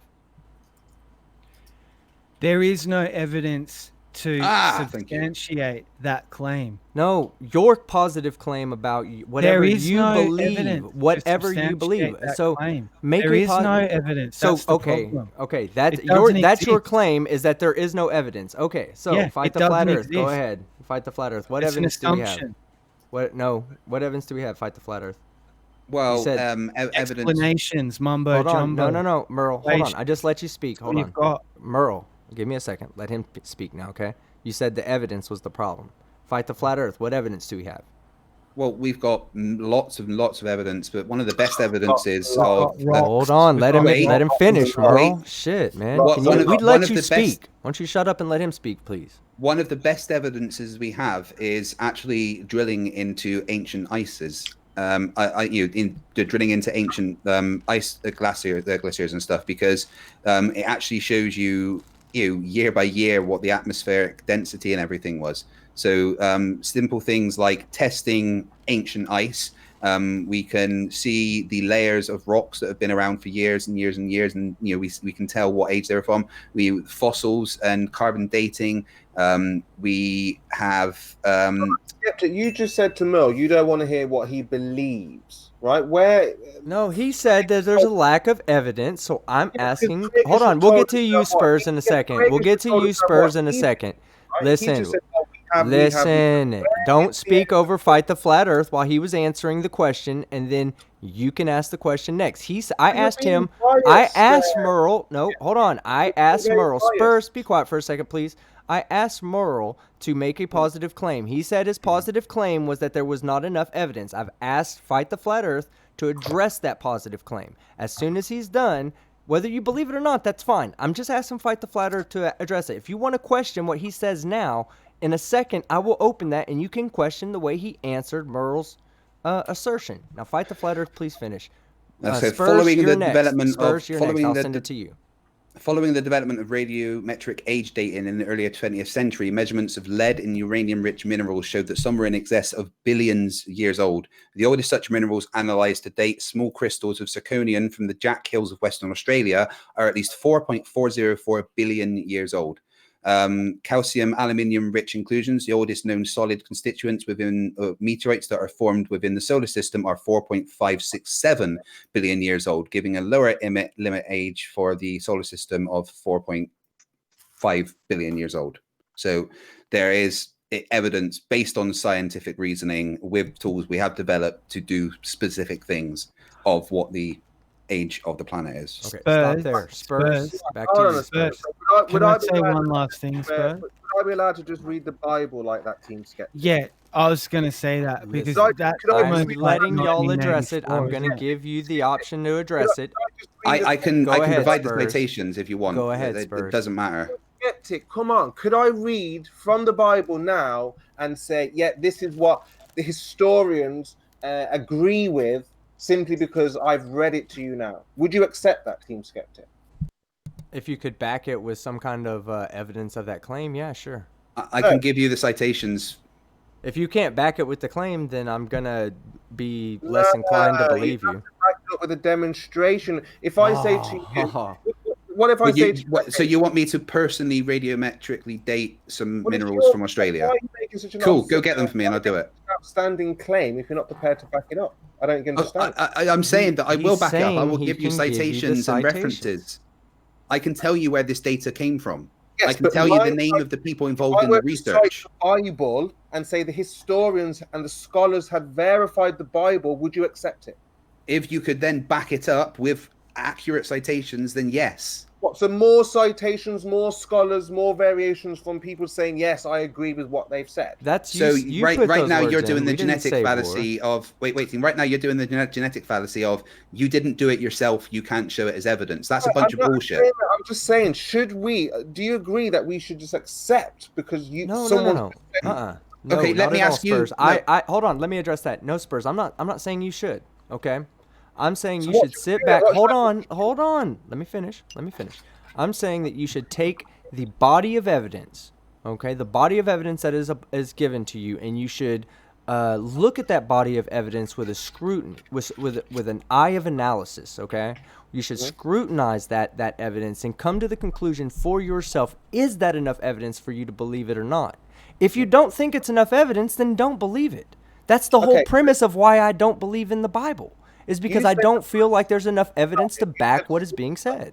Hold on. Let's discuss this scrutiny. You said to scrutinize what has been put forward. So, how would I scrutinize peer-reviewed scientific papers? Okay. I would have to be able to demonstrate what they're talking about, right? Yes. Now, Exactly. So, now you have nearly 700 people here who Okay. not one of them are able to demonstrate what Craig has said today. Not one person. Okay. So that's the problem, is that you come from a point of you must be able to do it yourself with the tools that you currently. Hold on. Let me finish, Spurs. Let me finish. You can tell me what I got wrong when I'm done. Okay. Let me finish. Is it right? I'm not saying that's how it is. That's on you. That's your choice. I'm saying, is that right? Not the question. I'm saying, Okay, is right. That Spurs, let me ask you a question, right? Then this is a very important question. Your plumbing in your house all starts pissing water everywhere. Yeah. Do you trust the plumber that he's got the correct qualifications and knows what he's doing? Yes, absolutely. Right. Okay. So in the same way, do you trust someone who has studied a particular science their whole life? That is their job. That is what they do. That's double standards if you don't. Come on. No. I can tell you why. Really? Plumbing. Yes, it is. Yes, No, it no, is. really. Someone has to train. Absolute Someone double has to standard. train to be a How plumber. can you- how just as can someone has to anyone- train to Hold be a on. scientist. Yeah, How we're all can talking. Hey anyone guys, look at we're a all rock talking over each other. and- Merle, go ahead. I'll let you go. You've been quiet. Go ahead. How can anyone look at a rock and tell us how old the rock is? That's Because there's beside the point. radiometric That's dating. not. Hold on. What Time out. does Time out. Time out. radiometric dating That's really not do? that's not the point that's being addressed here. Okay, It the point is, that's being because it's about addressed. the No, 4.6 the point that's being billion years of addressed. The point that's being addressed is that you guys are saying that you'll trust the plumber who has the knowledge of plumbing. Different. Plumbing's blindly. practical. Radiometric data and carbon testing. of a Plumbing is rock. not practical. Plumbing's Okay. only practical because you shit in a toilet all the time and it has to flush, and you trust that there's a person that's capable of attaining that type of knowledge. Yes, there's a lower level of intelligence required to attain the knowledge of a plumber, compared I'm to not saying being an that. I'm not saying that. astrophysicist. Why would you I think compare? plumbers are G's. It takes about 7 years to become a plumber. I think it as far takes a as I'm strong aware. stomach. I think it just takes a strong stomach. Yeah. But But yeah, okay, my go ahead, whole fine. point is that you will trust that these people next- know what you're they're next, doing, Spurs. and that you will trust that the tools that they have to do the things that they do, are to do the things that they say they do. So why do you not have trust in someone who has spent just as much time studying to be able to date a rock? They have, that's what they studied and that trained to do. They have built a tool to specifically do that. So Well, this- why I- is that untrustworthy? tell Yet you someone who why. is trained to be a plumber with tools that are designed for that trade isn't. Well, I Go can ahead, tell you Spurs. what. Like you're saying, the mechanics for the rocket, whoever builds rockets, they've failed. We've seen plumbers, electricians, they've successfully fixed, buildings and whatnot. But when it comes to the engineers and the mechanics, when it comes to space, when have we ever seen a complete Earth to space transition? When have we ever seen Red Red Dragon film Dragon recently. I'm not finished. Hold on, please. When have we ever seen, a 24-hour feed of Earth? Okay, so this is There's a satellite that did that. a plumber or electrician to something, that nobody or anybody that you know or I know has done. Okay, so now let me ask you this, Spurs. I'm assuming the Spurs comes from playing football. Is that correct, or at least being interested in football?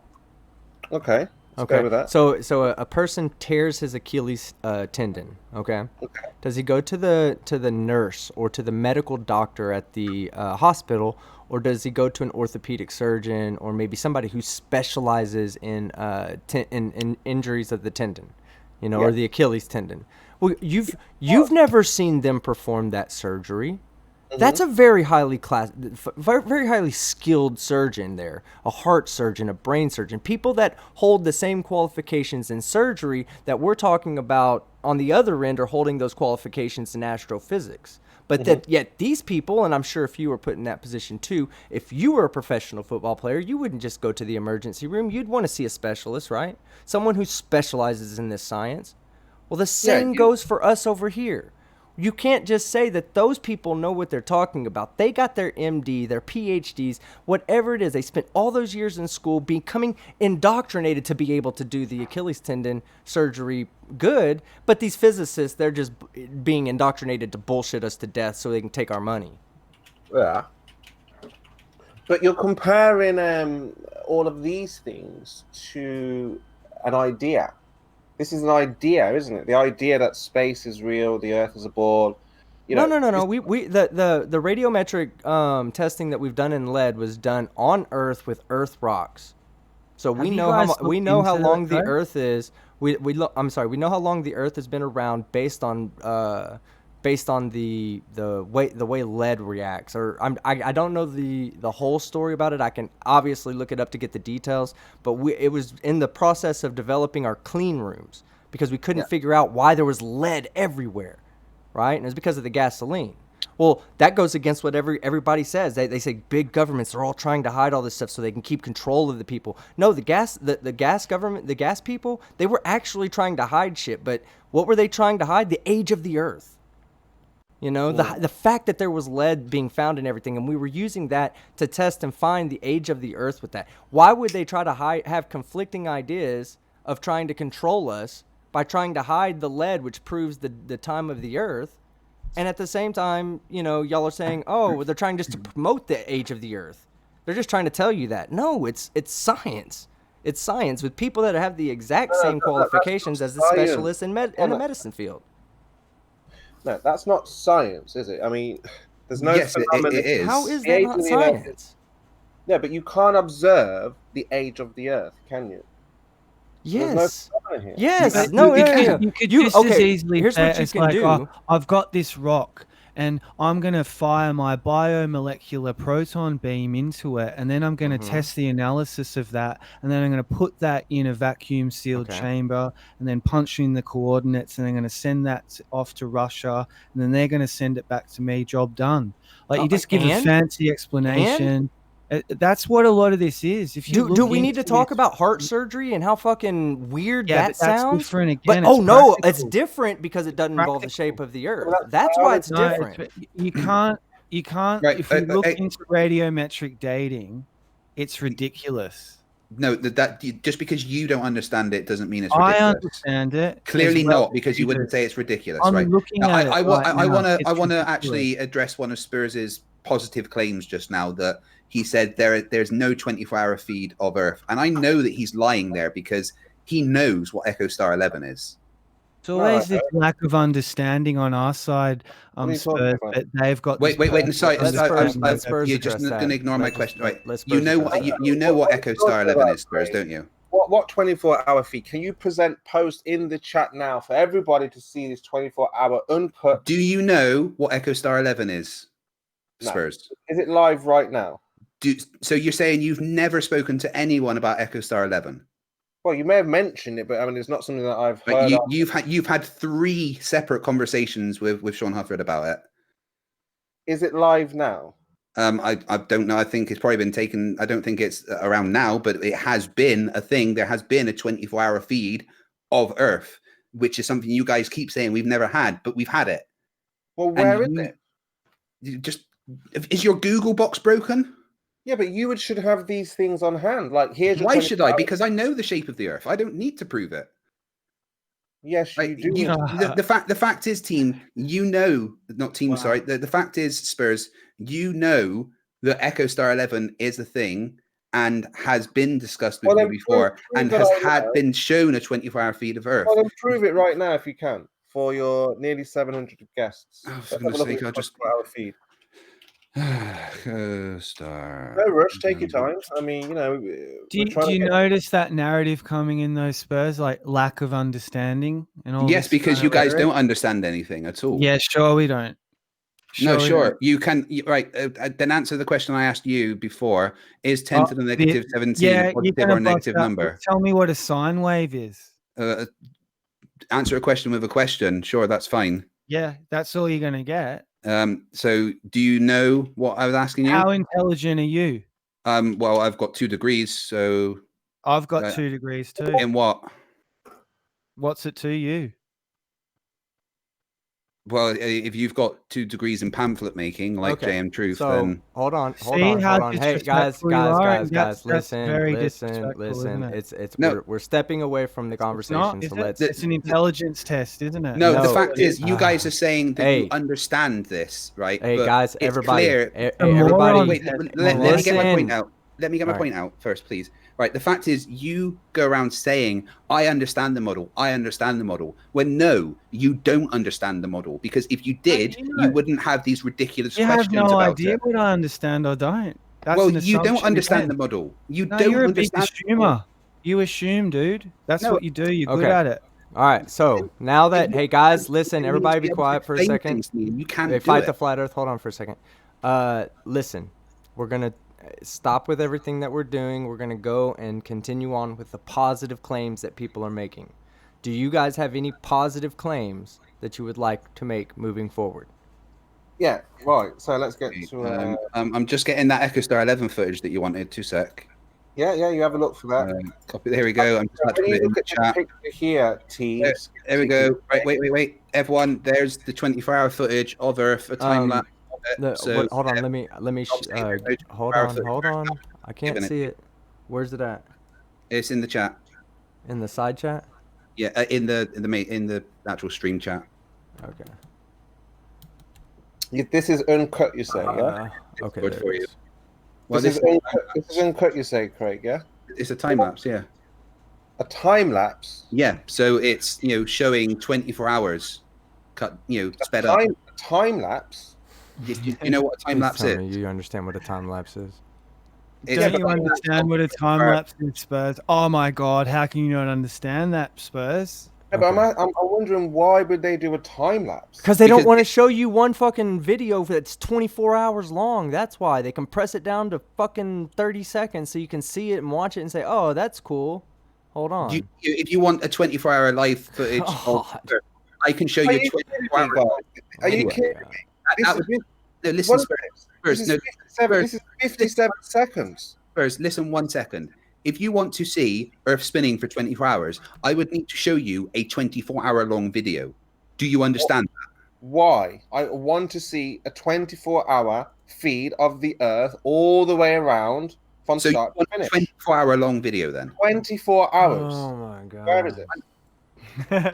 You actually want Well, the 20. it doesn't matter because you know what? Even if they don't have a 24-hour video of the Earth like you want, it doesn't mean that it's flat. So that doesn't. That's not proof. That's not proof. That's just your desire. And I'm sorry that if that's the evidence you need to believe, then you're free to not believe. Yeah, but ask yourself why. But that doesn't. Why do you believe in it? Why No, do you no, believe in no. Hold on. Listen. Because I believe that the evidence supports the claim. I believe there's enough evidence to support that claim. And it's not just the evidence that science puts out. It's stuff that I've done on my own. Okay? I know for a fact, 100%, that we are experiencing an accelerating force towards the Earth. 100% for a fact. You can't explain that. Okay? But science can. But I'm not going to listen to you guys until you can better explain it than the way they can. I know for a fact that there's no dome over our head 3,000 miles up because there's satellites that are hundreds of thousands of miles up that you can actually. Know who's saying that. I don't. Oh, think really? That, for the No. Yeah, I don't think that for the record. Okay. I don't. Or pizza dish or any of that. Do you think that there's a satellite? Do you think satellites are up there 100,000 miles up? I think there's definitely being signals being transmitted with different things, drones, all balloons. You can't say that because I've actually lived in the middle of the desert where you would have a. Hold on, I've lived in the middle of the desert where you've had to use satellites to get TV. All right, and there's no drone you're aiming it out. There's no hot air balloon you're aiming it at. It's a stationary point in the sky, and you know what? I've moved, right? I've moved from one city to the next and kept my satellite equipment when I moved. And guess what? When I went to the next place, I wasn't aiming at the same point where I should be aiming on the other side. I was aiming way the fuck in the middle of the air at the exact same satellite. Yeah, that could be the ionosphere. Oh, okay. So it could be really. So now provide me with the proof that it's the ionosphere. Ham radio pings off the ionosphere. It's big difference. You don't have to be aiming at a point on the ionosphere. Okay, you don't aim at a point on the ionosphere. So one of my friends in Bristol worked for Sky, and he went through the training of setting up all the satellites, the dishes, and they actually have a specific direction. They have to point every single satellite at exactly the same point, because if they don't, then no one gets any TV. And the point just happens to, when you map out where all the satellites all the dishes are pointing, it just happens to map out to a point that is exactly 35,786 kilometers up. And that just happens to be the only point that you can have a geostationary orbit in. And that's not just making it up. This is if you triangulate the direction that all of those satellite dishes are pointing, that is what you get. You get a point 35,786 kilometers up. And that just happens to be the only point that you can have a geostationary orbit. And what's up there? Like, are they moving? Are they still, like, if it's all they're in a geostationary orbit, which means they're orbiting the Earth at the same rotational speed as the Earth is. Then wouldn't They're the dishes orbiting have to be around the tracking center it? of the Earth. They're orbiting around the center of the Earth at 15 degrees per hour. Yes. So the dishes would have to be tracking the satellites as they No, move? because it stays in the No, same point above okay. Earth. That's what a geostationary Why orbit. we question whether you understand the model or not. Do you not understand angular velocities and how they apply to different spheres rotating? Do you understand that? Again, No, they're I'm just all asking you if you do, Merle. I'm just conceptual asking you if ideas. you do. Don't, Yeah, there's it's no conceptual ideas, Okay, dude. so then then why would you think? Okay, so work with me 'Cause here, the Merle. Earth's Work with me stationary, here, it's not Merle. Work moving. with me here, Merle. Okay. I am The working Earth with is you. Work rotating with in our me a little model. bit. In our No, it's model, not. listen to I'm me. saying In the our Earth's model, stationary, a listen plane. to me. Listen to me. In our I'm model, listening to you. in our model, our Earth rotates at 15 degrees per hour. The satellites rotate around the Earth at 15 degrees per hour. The satellite point, which is the point directly below the satellite on the Earth, will that move or not? The Earth is stationary. No, we're talking about our model, The Merle. Earth Don't, is Merle, stationary, it's not listen, man, moving. listen. So If that you're here to breaks hear your voice, everything if you're you're a saying. Poe, are you not a Poe? Or are you No, here it for? Are you breaks serious? everything you're Are you being saying. serious or not? Now, okay. Yeah, So in it my breaks model, everything regardless you're of what saying. you believe, You okay. believe, dude. Listen, You're the hush, believer, not me. Merle, You hush. I'm about to. You shush. Hurl. No, you shut up shush. right now because I'm You talking. shut up right now, All right, too. you're a Merle, Poe. you're He's outta being here. really argumentative here. Yeah, Take it so is easy, he. Merle. He's just trying to No, no, no. steamroll me.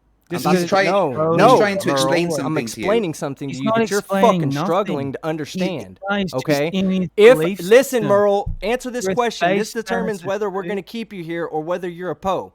First off, tell me, do you understand the model that we believe in? Do you understand it or not? Do you understand it? Yes, I That do. wasn't it. So the Yeah. question to you, quit getting away from the question. You're doing this shit on purpose. I'm about to kick you, okay? Spurs can I finish don't on his care. own. Kick me. Like, it's Spurs' show anyway. I couldn't care less if you guys kick me. All right, no problem. Give me a second. All right, well, I guess we're about to end this, guys. You're a weak piece of shit. Hey, Merle, come on.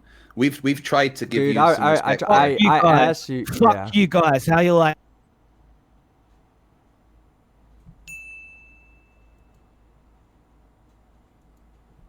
Well, Merle rage quit. Well, he didn't rage quit. I stopped it because I didn't want to subject y'all to that. But yeah, let me get that video call started and get Fight the Flat Earth back in here. But I wasn't about to let him fucking just start cussing and bullying people. My bad, guys. All right.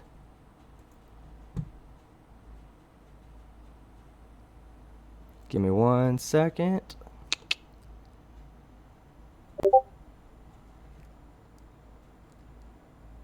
Alright, yeah, I'll just join that.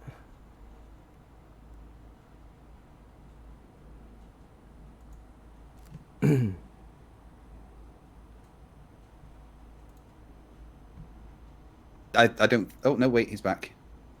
Yeah. Yeah. Sorry You about alright, team? that. Yeah, That's sorry okay. about that. Is Spurs still here? Spurs is here, yeah. All right. Understood, yeah. Okay, Spurs. Sorry, man. I couldn't deal with that anymore. You know, I mean, look, you know, you guys have a belief. So if it's a belief and an idea, how are we supposed to challenge your? Right. Let me finish. I know. Yeah, I know what that's you're going to okay. say. Let me finish. I know what you're going to say. I know you're going to say you're able to demonstrate. But this is the thing. You see, when you present yourself in these platforms, okay, you have to be ready to be able to demonstrate what you're speaking about. Okay, so you're saying to Merle, oh, you don't understand. You don't understand. You know, that's all well and good, but if you were able to demonstrate to him and then explain to him, then, you know, things would be a lot more clearer. So I think the problem is not the explanation. You could explain all day. It's been explained 1,000 times. You guys have, like you said, oh, you know, people have said things over and over again. But it's not that. We're looking for the demonstration. Okay, Yeah, so but Spurs. what demonstration do you want? Like, what could we demonstrate to you to convince you that the moon landings weren't a hoax, because that is the problem that we face, is that you guys say, I want a demonstration, but you never actually say what you want demonstrated. So what could we do for you right now to Well, that was it, you see, we convince you talked about it before. If we can't go now, if we can't get through the Van Allen bouts now, you're saying we can. Have we demonstrated? This is the thing. Have we taken a man and flown him through the Van Allen bout? Now, that's what's going to happen in 2024. That's what we're heading towards. So thus far, this is the point. Thus far, no man has flown through the Van Allen bout. There's no proof. Apart from the bunch of Apollo missions that did it, of course. Well, this is the point, you see. This is the point. There's no evidence of that. So, well, there is. There's a lot of evidence of it. Like what? Like the thousands of ham radio operators that were nothing to do with any of the organization that verified that what was happening because of all of their testimonies. So all of these people that were nothing to do with NASA were all lying, that they verified. Spurs, you asked me a question, and let me respond before you interrupt, okay? All right. Well, my point about the ham radio operators was that all across the world, when the moon landing was happening and it was being broadcast, there were thousands of completely independent ham radio operators tracking everything that was happening just because they wanted to. They wanted to see what was going on. And all of these independent verifications matched what we were told that happened. Okay. So what, I should just believe you just because you've said it? What should I do in this moment? Well, you can look into that yourself if you want. If you want, how would I demonstrate that to you? How would I demonstrate that happened? Other than instructing you to go and do your own research behind that particular aspect of the moon landing. This is the problem why Merle kind of lost his cool. I could read to you the Bible and recite. Right. Okay. So let me stop you there because this is my point. This is my point, Spurs. Hey guys, hold on. Let him finish. Let him finish. Fight the Flat Earth and address it after that. Even if you disagree, you just have to kind of let me finish. That's the problem you just had a minute ago. That's why Merle just again lost his cool because you're not allowing. No, so Merle lost his cool. I could read Bible passages to you and say to you, look, go and check out with the scholars. You can go and verify it yourself. You're just in denial. Okay, right here and now, I have to demonstrate to you what I would tell you or say to you about the Bible. That's what you would require. That's the requirement, the minimum. So now, that's putting your standards onto me, Spurs, because I would not. If we were having a conversation about the Bible, I would not say to you, demonstrate to me right now that there's a God. Right. Demonstrate to me, because I wouldn't do that. Right? I would do my own research. I would go and look at everything, and then I would come to the conclusion that the Bible is a bunch of bollocks because it is. Now, here's the thing about the ham radio operators that my point was. Okay, that information is freely available. I'm not just telling you a story. This is a fact that anyone that has ever researched it knows. And if you want the information, I will provide you with a bunch of links that show this information. The direct people that did this is their own testimonies, the thousands upon thousands of people that can all be verified and have done many, many times. I'm not just giving you some random story here. I am telling you a fact that you can actually go and verify yourself. The thing about the Bible is you can never verify anything about the Bible because nothing in the Bible is true. I can try and verify it all I want. I can go to the scholars that say that something was translated and this and that, but the Bible doesn't ever try to tell a particular time and date and things that happened here and there. It's not a science book, and you shouldn't ever look at it for answers like that. But all the countries, the people that are in the Bible existed. The scholars can tell you that. Now, again, hold on, stop. Let it finish me. We could argue all night over that point. Like I could argue over about your ham radio point. But unless I provide you the scholars that said and showed you the locations and all of these various things, it's just going to be a back and forth, an argument all night. So again, this is the point. This is the problem with the globe earthers argument.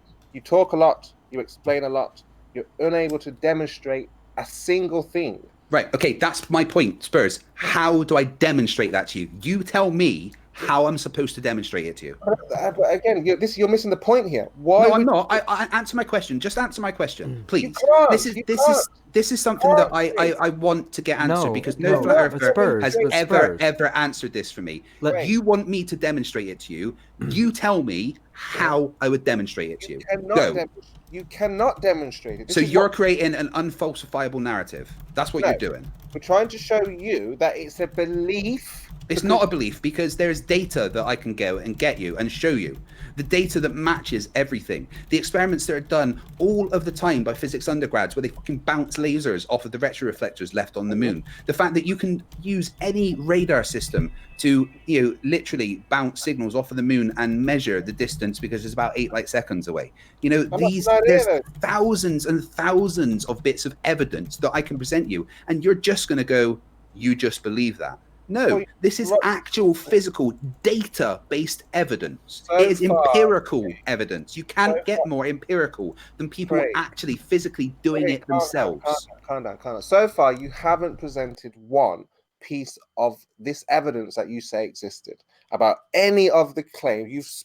You haven't even screen shared anything. You posted... I did. I showed you the wheels on the lunar lander to explain why you don't understand that. Now, my point is, Spurs, that I can present you with evidence all day, but you're just going to tell me that I believe it. Now, you need to explain. You need to tell me right now how I'm supposed to demonstrate it to you. Otherwise, you are creating an unfalsifiable narrative, and that's a bunch of bollocks. No, I'm showing you that you sorry. I didn't hear you explain to me there how I'm supposed to demonstrate it. Can you tell me that? Can't demonstrate something that doesn't exist, Craig. Right, so you are just going into this with an assumption that it doesn't exist and creating an unfalsifiable narrative.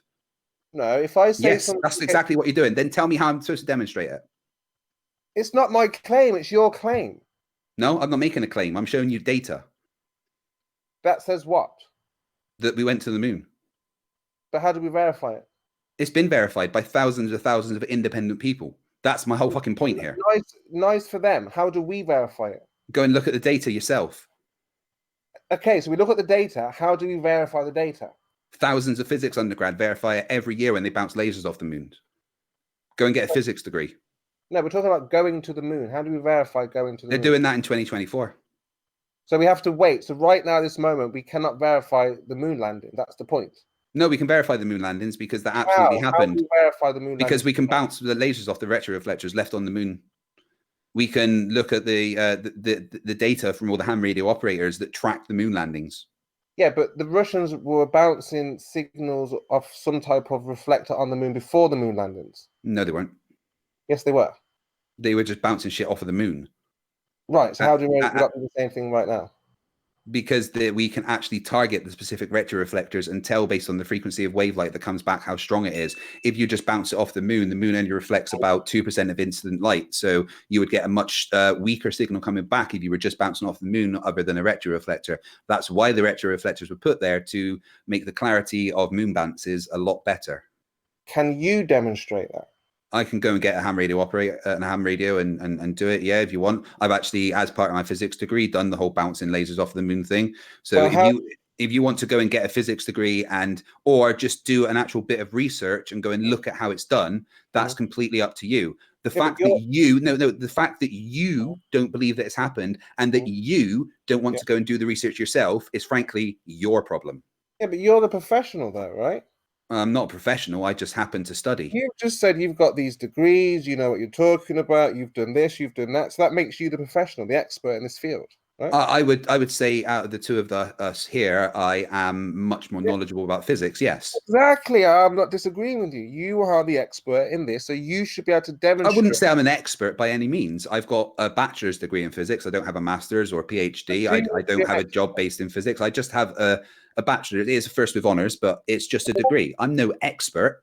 I just studied enough to be able to get a bachelor's degree, but if you went and applied yourself for just a little bit and did some basic physics, learning, then a lot of this might make more sense to you. Hold on, to use a ham radio.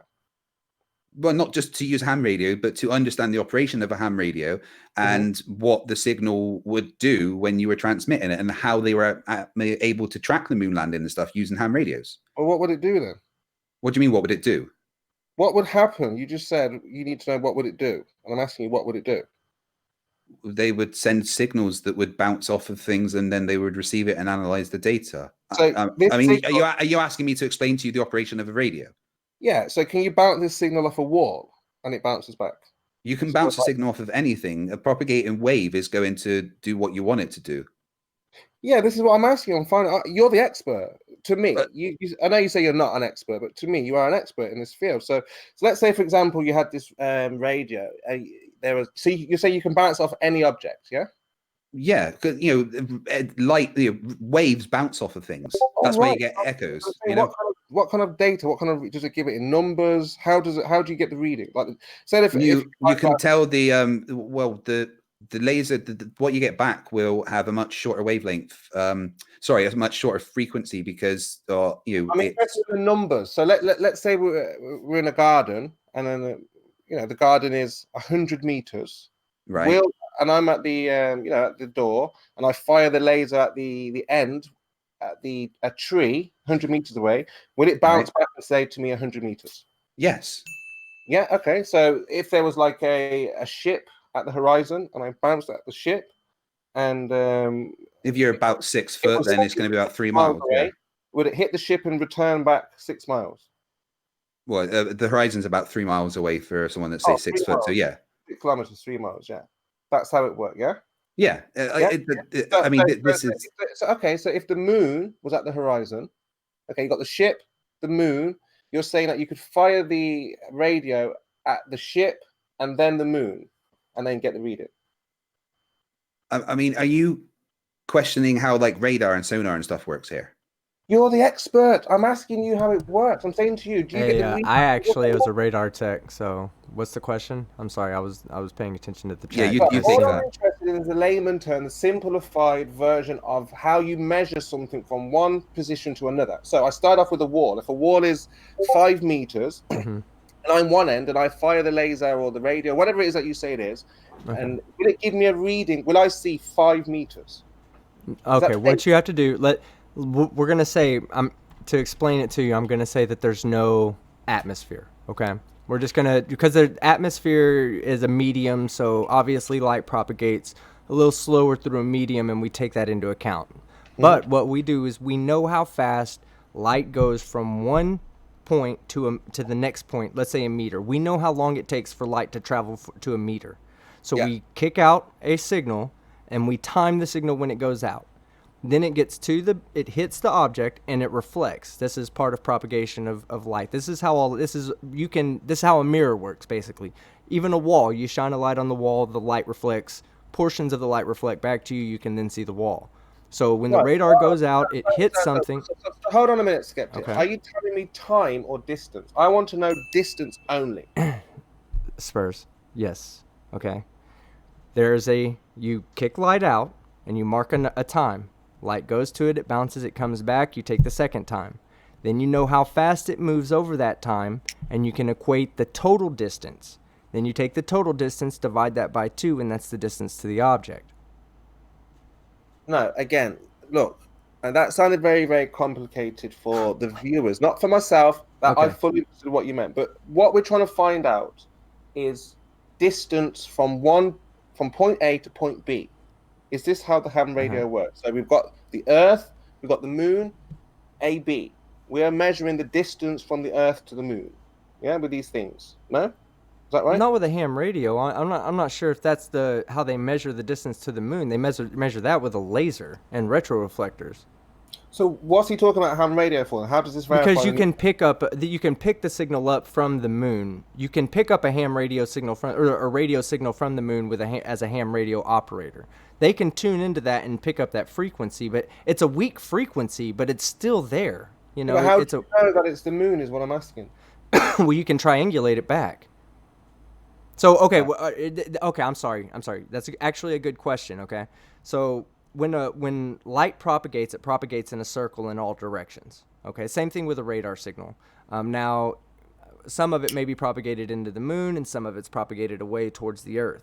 So that is, as it's propagating, you can take the points and you can determine, because let's say you have a radar, you need to be looking at the moon to get it, okay? So then when you're looking at the moon and you can take all the points that have to be looking at the moon, you can then determine using trigonometry, knowing the distance between two objects and the angles that they're at and stuff like that, you can determine distance that way. But the use of the radar signal is only to say which direction that the moon is. If you're using that radio signal coming from the moon to determine distance, then you can only use that by getting the distance to the moon, taking several visual measurements, and then applying trigonometry to get the correct answer. Okay, that's fine. I'm not, again, that's not verifying the moon landings, though, Craig, is it? Well, something has to be up there to send the signal back. Yeah, the lunar lander had radio receiving and transmission. Wait, Spurs, let me explain. I said to you before the moon landings, the Russians were already doing what you're describing. So there was no need for what you're doing today. It's not a reason. It's not something that we know. We know before they went to the moon, the Russians already were sending and receiving signals. They weren't receiving signals from the moon. Like I said, they were probably bouncing lasers or whatever off of the moon. But, whatever they were doing. I mean, who knows what they were doing? But they were already doing this calculations to the moon, bouncing things off and things like that. Yeah, and I'm not disputing that. No one's disputing that. So the retroreflectors just make this process a whole lot easier. No, because like I said, this has already been done. This method has already been done before the moon landings. No, Spurs, you don't get what I'm saying. The retroreflectors, you're going to get a much stronger signal that there's something specific to aim at and to be able to test rather than just a random point on the moon. Well, it wasn't a random point on the moon. What do you mean? The Russians didn't just do a random point. They knew, that's how they were able to map out the moon and know which crater was which. That's why you're getting a bit confused here with exactly what we're talking about.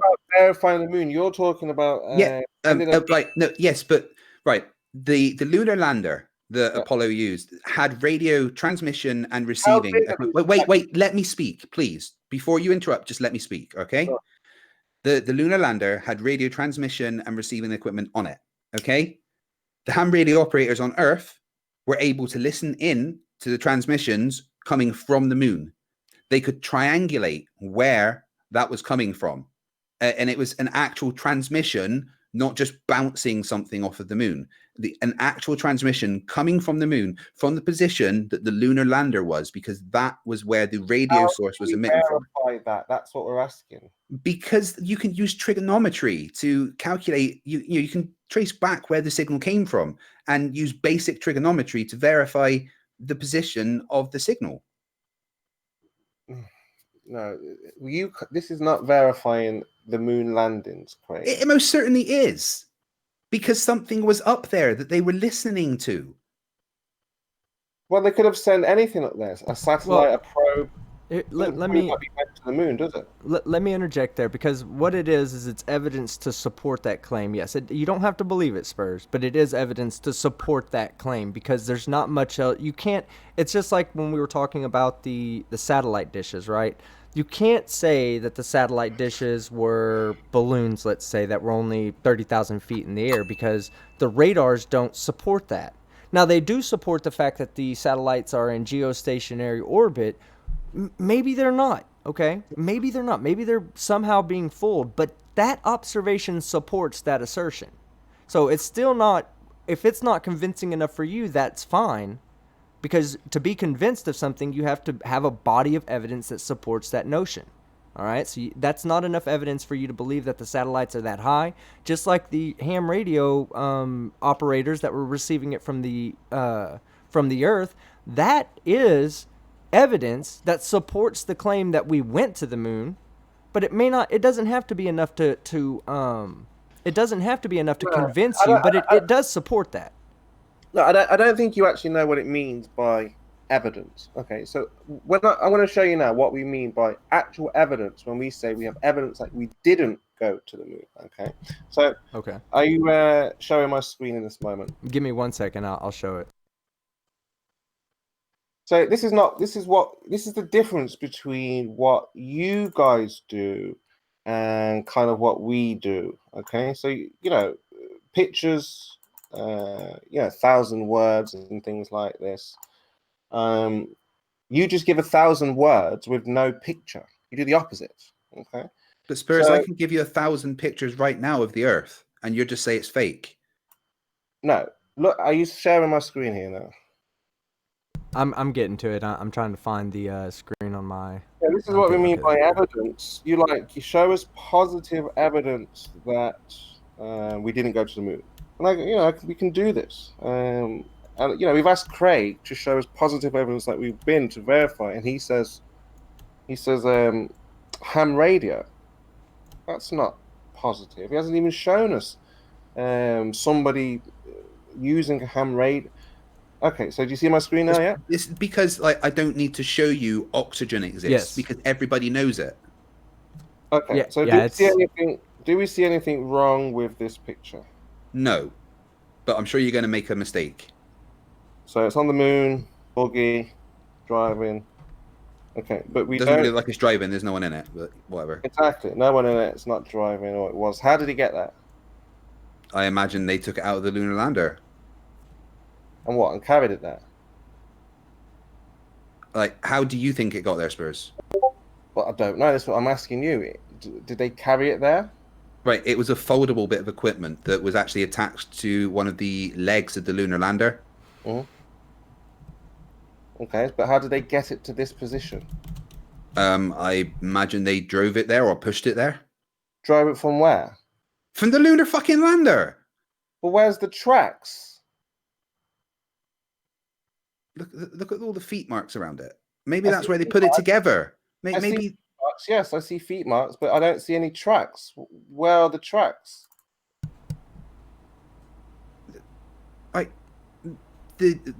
the area where the lunar lander actually landed. There Here wasn't are the tracks. Here are tracks on another incident. So this is how the tracks would look. But here we see no tracks. How is this possible? Where did it come from? Well, who knows how they put it there in particular? Maybe that's where the very first point that they put it. I mean, can I just to step in? If the argument was that, let's say they told you we drove it there and there was no tracks, then there would be an argument there. But I'm understanding where Fight the Flat Earth's coming from. We don't know how it actually got there. So for us to say it's missing tracks would be for us to assume that it drove there. How did this get there with no tracks? Well, mate, I'm pretty sure there was some like winch system that actually like lowered it down to the ground. You're pretty sure? I mean, I would have to go and do the actual research on that. But have you, Spurs, here's a question. Have you gone and researched how they got it there? Yeah, it's attached to the thing, and then it lowers down near the module. There you go then. Well, where's the module? Probably off the side of the bloody camera. So how did it get there then? Because they just dropped it. I just literally told you. There was. I'm pretty sure there was a winch system that lowered it down to where it was. And who's to say that the lunar lander isn't just off to the right of that or something? Who knows? Just in front of the camera slightly, and the winch dropped it there. Mm-hmm. You tell me how it got there. Because you're the one saying, "Oh, well, it's impossible for it to have been here." But have you actually done the research of how that particular picture was taken, of where they dropped it, of why there is no tracks? Have you done the research behind that? Yeah, but when have you ever seen a car drive with no tracks? If it was just lowered there and the tires hadn't moved, then there wouldn't be any tracks. How did they lower it there? You tell me. What? How did they lower it there? With some kind of winch? I don't know. I didn't build the fucking lunar lander. But you believe this happened? No, but no. I think what he's trying to say, Spurs, is that we don't know how it got there. Okay, so we can't say that it's missing tracks because what if it was set down? Now, I'm not saying it is. I'm not saying it's not. Okay, what I'm saying is, if you have evidence to say that they drove it there and it's missing tracks, then there's something that's left to explain. But if you can't tell us how it got there, like if you can't say, well, there should be tracks there because it drove there for sure because they said they drove it there, or because I saw it on video that they drove it there, whatever the case may be, then we've got some explaining to do. At this point, we just need to you know, we have an explanation as for why there might not be tracks, but Why? that doesn't, because it might have just been either How would built they in that carry it? How situation would they- or set how in would that they be able to situation. carry it? What's the sorry? explanation? Sorry.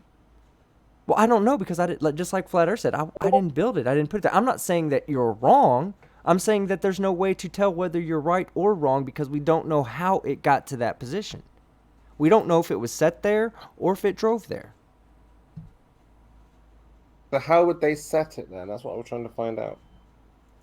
We don't know. That's what I mean. We would have to look at that. I'll tell you what. I'll do the research on it. I'll see at least what the scientific. I found Tau Go City ahead. Alpha just gave me a video of the Apollo 15 rover deployment, and they're just literally pulling it out of the lunar lander and placing it on the floor.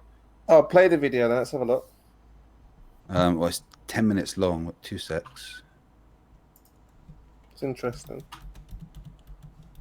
All right, team, I've put a link in Discord for you. Okay. Give me 1 second.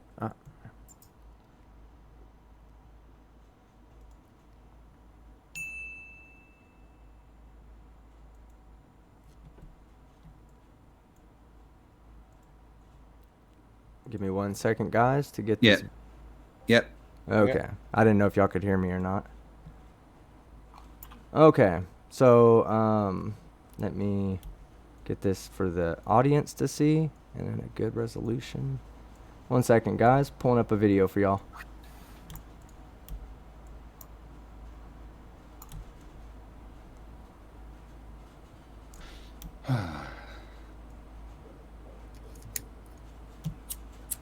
Did you post it in the chat there? It's in the Discord. I'll get you a link. Could you post it in the chat? Fight the Flat Earth? Yeah, sure. Okay. I And just then posted it in the main chat of the stream. And I'm playing it right now. Can you see it, Spurs? Oh, here, let me share it to you too, so you can see it. I'm sorry, I didn't realize I wasn't sharing my own screen.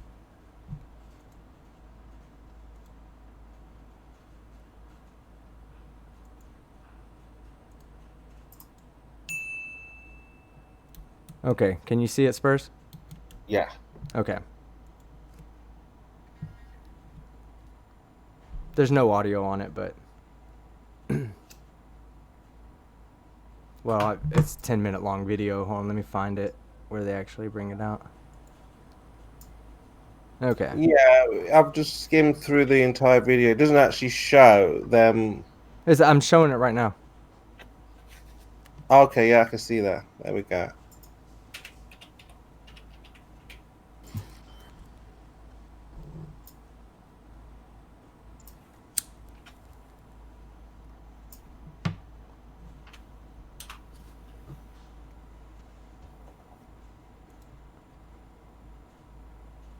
Yeah. Okay. So you see that they're literally lowering it down, kind of. Yeah, bit by I bit. mean, it's still skeptical. And based on a couple of people in the chat have said it, and I just looked at a few sites, and it does kind of say that most of the tracks for the first bit when they were taking the photos were wiped out by all the footprints, and you can kind of see that there's footprints everywhere. Not really. I mean, frankly, Spurs, this is a really, really weak evidence for the moon landings not being real. Just, I mean, not understanding how they put the lunar rover down there isn't really positive evidence for the moon landings being faked. Yeah, I mean, we don't see the module next to it, as you say. So this is a very suspicious and skeptical picture, but that's fine. I mean, it's that's the explanation. That's I'm happy that you're happy. So there's nothing really to argue about. We can move on. I have one more point to make, and I think we can probably wrap it up after that. Yeah, I was gonna say probably after the next point we'll wrap it up. My kid just got home from work, so I've got super chats to do still, and I need to do a couple of things. But hey, great conversation, man. I appreciate you sticking around and being cool about it. No worries, no worries. And you're welcome anytime you want to come on and have a conversation. We'll set somebody up to have that conversation with you. Fantastic. So look, I'm going to share my screen one more time. Another anomaly on the moon, very suspicious comings and goings. You see my screen? Yep. Okay, so there's what look to be shadows on the moon. Suspicious shadows moving. We know that from the report, there was nothing flying, nothing moving. There were 3 astronauts. One was here, one was over there. And then all of a sudden, we get these shadows. Did you see it cross? You see there, 1, 2, yeah, and then it is again. So this can only be explained by there it is again. Do you see it there? There's the shadow.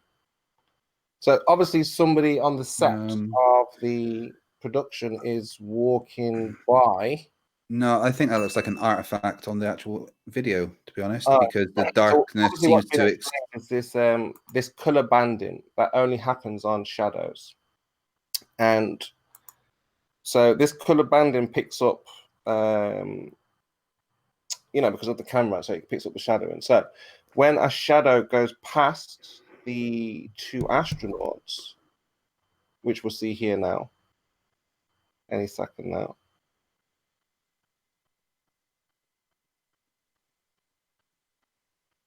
There's one. There's the color banding. You saw the colors, and there's the other one there. So I mean, honestly, to me, that looks like artifacts on the video, Spurs. Yeah. Because you can see that as they're passing over, they're actually kind of changing the saturation of the dark areas of space as well, which would indicate to me that it's not just a shadow on the moon, it's actually some kind of artifact on the video. Well, Can you rewind it a bit, Spurs, back to where it was different colors? Because I want to see what Fight the Flat Earth is talking about. I didn't actually catch that. yeah, so it's just showing that where it's shadowy, we have what's called color band. And then obviously where the shadows go past, you see the color banding, and then when you make it black and white, you see it like a clear shadow. So those moving objects should not be on the moon at all. So that for me is evidence to show this is a studio Hollywood production. Honestly, just looks like artifacts on the video to me. Well, it's because even when they're going onto the astronaut, they're not really changing shape. Yeah, when it goes on the astronaut, it just goes across the bottom half. It doesn't go across the entire astronaut. Play that again. He even points it out, slows it down, goes across his legs, and then goes, there's the shadow. There's the person walking across. There's the head. Obviously, you can see that. And he walks off.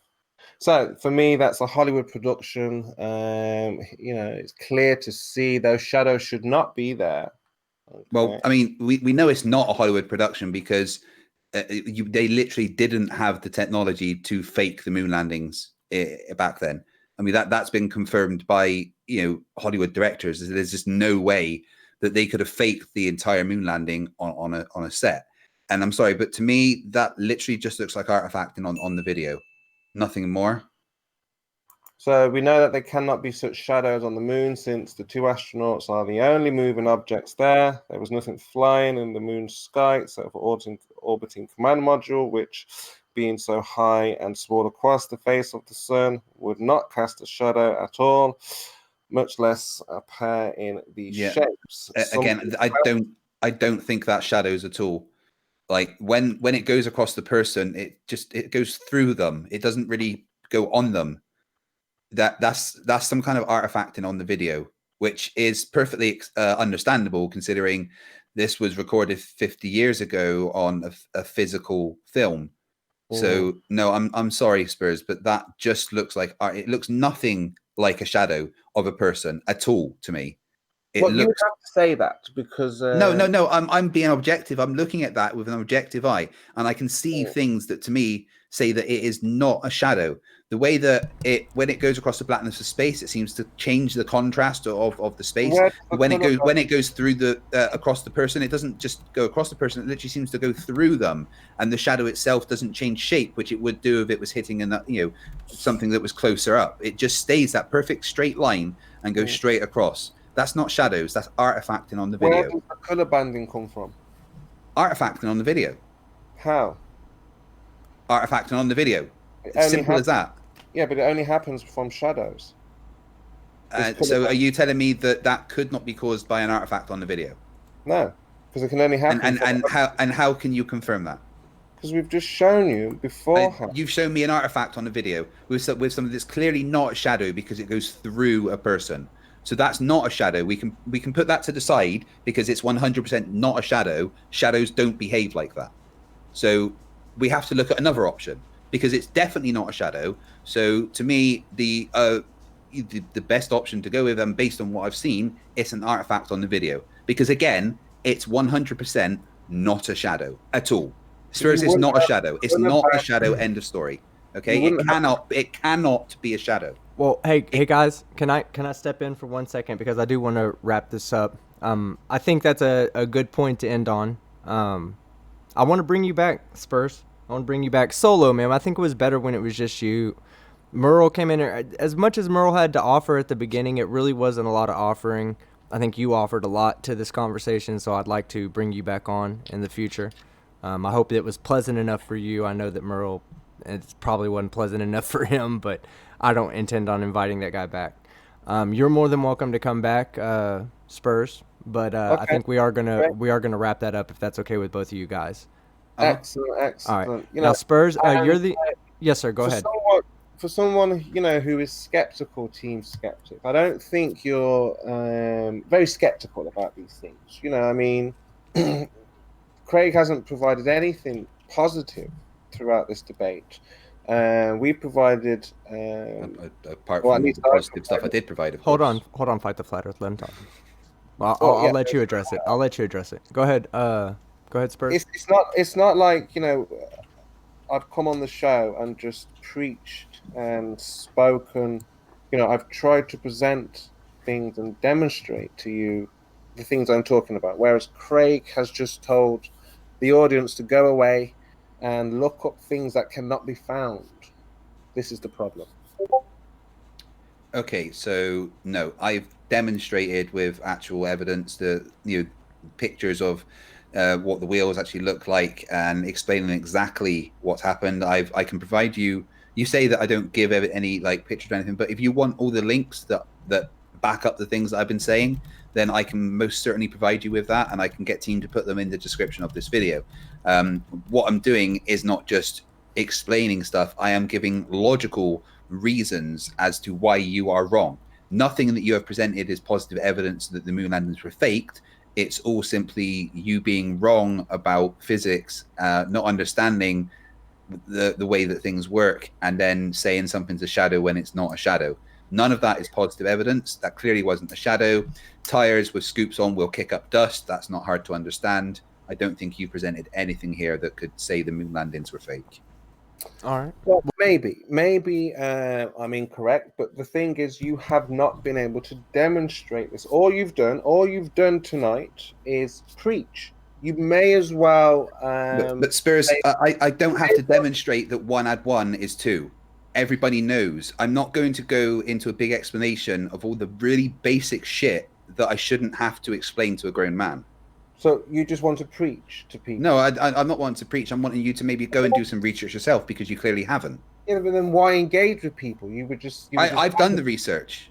So exactly. I can give you the maths that show that we went to the moon. The point is that I can explain the physics. I can explain the maths. I can give evidence and times and dates and pictures and tests and everything. I can show you so much evidence, and you're just going to dismiss it with the phrase, no. "Well, you haven't done it yourself." No. What would happen is you would explain to me, then I could listen to what you've said, soak in what you've said, and then I could explain to somebody else, and then not be able to demonstrate what I'm talking about. Then you didn't do the research then. because I have done the research, and Well, I that's can what we're I trying to can say, show right? I can show you from the launch of the Apollo rockets to when it landed on the moon how all the math perfectly works, 100%. I can show that to you, and that is evidence that it works. It's been here for 2 hours, I can you're show not doing you. any of I can go and explain to you how the ham radio operators were able to track the signals coming from the moon and the Apollo No, rocket, but you're just going to ignore that. No, wait. This Wait, just no, sounds to me like you're just showing off. I can do this. I've got this. I've done this. But no, again, it's not. It's explaining to you Let that him, you're let him saying, finish. Let him demonstrated finish, Craig. a Let him finish. single thing. Okay, Okay, I can no, say I've done this. I've been here. I've done that. I've got this. I've been there. I could go all night for the next 2 hours. Is it but interesting? you haven't. No. That's the thing. The thing is, Spurs, I am not making any claims because I don't need to make any claims. I am presenting you with the evidence that you can go and look for yourself, that is available for everybody to go and find. It's not my job to make you understand things. I can explain to you why you're wrong, and then I can give you Oh, the well, resources to go and wait. okay, No, I can then give you the Let him finish resources first. for Let him you to finish. go I'll and let you prove talk. it to Hold on. yourself. Okay? Okay, fine. Okay, fine. If it's philosophy, then I understand. No, there's no philosophy here. There's facts and data and physics. I thought this was going to be about demonstrating what we speak about, not just giving And- our ideas about what. Not ideas. Spurs, this is what you're getting wrong. Constantly It's not interrupting. ideas. It's Skeptic. physics. Can I It's can I step in physics. for a second? Can I step in for a second? So Spurs, the way it's hard to demonstrate that we didn't do something. It's like demonstrate that a pink rhino does not exist, right? Well, all the evidence that we've ever had says pink rhinos don't exist, that there's no such thing. But how do you know? How do you know that there's not one out there that's pink? So to demonstrate that we didn't go to the moon, for you to say that you're demonstrating that we didn't go to the moon you're just demonstrating your lack of belief in the evidence, and that's fine. You don't. Let's say it's false evidence. Then it's good to have a lack of belief in that evidence, and that's all you're demonstrating today is that you don't believe that the evidence supports the theory that we did go to the moon, and Not about belief. We're showing that this cannot be on the moon. This is the point. Craig obviously doesn't know physics. He doesn't understand the difference between the atmosphere on Earth and no atmosphere on the moon. This is the point. We are showing. Right. Okay, Back hold with that, on. Spurs. No, wait. Spurs, you were wrong about what was happening there. No, you were talking about the atmosphere wasn't causing those peaks. That You were was talking nothing about to do the with wheel. We're talking about the atmosphere. Spurs. Two The different atmosphere things. had nothing to do with that. It was the wheels and the tread that was causing that to happen. Stop talking Okay. about the atmosphere because Let's- it's nothing to do with that. Let's stop that here. I'm gonna go ahead and give you guys each a moment to say your final remarks about your side and your channel, and then we're gonna end it at that point. Again, Spurs. I'll let you go ahead and go first since you're the guest. Say your goodbyes, make your last couple of points, and we'll see you at the next one. Yeah. It's been a great time. I've made a video on this Oh, you made a video. 24-hour feed. How we don't have one, and why they don't show a 24-hour feed, which is because they're hiding the wall, they're hiding the North Pole. So yeah, there's a reason for why they do what they do. There's a reason for the deception. There's a reason for all the manipulation. There's a reason for everything, right? And if everything was transparent, we would see that we're not on a ball, and it can't be spinning, and space is not a real thing, and gas pressures have to be contained. That is a must. And second law of thermodynamics state you cannot have the gas pressure next to a vacuum in this manner. No, it doesn't. It breaks all laws, breaks all science, real science, true science, the method and all those things. And next time, what I would like to discuss is science, because you guys keep, especially with you team, because you keep on speaking about science this, science that, and we need to actually look at what is science. Okay, is it just a word we can throw about, or is there a method? There an I would love to have that conversation with you. I only ask that you warn me ahead of time if you come from the same educational system as Nathan Oakley, so I can go ahead and explain to you how wrong you are about the scientific method and what are independent variables. things. Yeah, I'd like to Okay. get Yeah, into let's have that conversation. That's great. Because I would love to have that with him without somebody screaming and muting everybody. Because I don't believe in that. I would just prefer we all act as gentlemen and have this conversation. So you're more than welcome to come back and have that conversation with me. Fantastic. But do you have so I'm anything gonna else? bow out now then. Oh, go on, fight. What have you got to say? Well, let me say thank you first off, Spurs, for coming on, man. I appreciate it. Yeah, anytime. So, the thing, your entire argument there was basically you don't understand the physics. You didn't understand what the tires were doing and why those peaks of dust were there. Every single bit of argumentation from you was basically personal incredulity, whereas I can actually present evidence that we went to the moon. I can present evidence that there is retroreflectors on the moon that were put there by people. I can present evidence that people were tracking the missions, independent people that were nothing to do with the missions, that were tracking it and verified by thousands and thousands of people. And all this is just hand wave dismissed because I didn't do it personally. And that's a trend with the flat earthers, and it's called the genetic fallacy. The whole, if you didn't do it personally, then I'm not going to believe it, and it's just faith. That whole thing's a bit ridiculous, and getting bogged down in the semantics is really starting to annoy me with these conversations. You say you want the conversation about what the scientific method and that is, but I can guarantee that conversation would just get bogged down in semantics about particular words. So yeah, just research stuff for yourself, guys. Don't just go with the first bit of, oh, that looks fake, so I'm going to follow this. If you think something looks wrong, go and actually look into it, and then do the maths yourselves, and then you'll find that there's only one conclusion, and that's that we went to the moon. Okay, good stuff. We'll hopefully see you next time. Catch you later. Yeah. Good night, Spurs. Now, everybody else stick around. Spurs, I appreciate you coming. You have a good night, sir. All right, it's just us two. All right, so let me get through super chats. There was quite a bit of super chats I was unable to get to because I didn't want to interrupt you guys, man. Great showing, Craig. Great showing. At first, the two on one, man, Jesus, you were crushing it. And then, like, it just started devolving from there, and they don't answer questions. That's the thing. Ever. Ever. I will ask specific, direct questions, and it always come back with another question. And like, then that's the one thing I don't get is they'll sit there and defend themselves. I know exactly what the model is, and you're like, okay, well then you have a satellite going around. The Earth is spinning at 15 degrees per hour. The satellite is rotating around the Earth with the angular speed of 15 degrees per hour. What is happening to the subsolar point? Well, the Earth doesn't move. That's not what I'm asking, dumbass. Yeah. God damn, then you don't fucking understand it. Every time we've said one of you idiots were fucking ignorant of that, it's because you don't know how to answer that question. If you know how to answer the question, then you're acknowledging the model. It's not saying you believe the model. It's just saying that you acknowledge the model.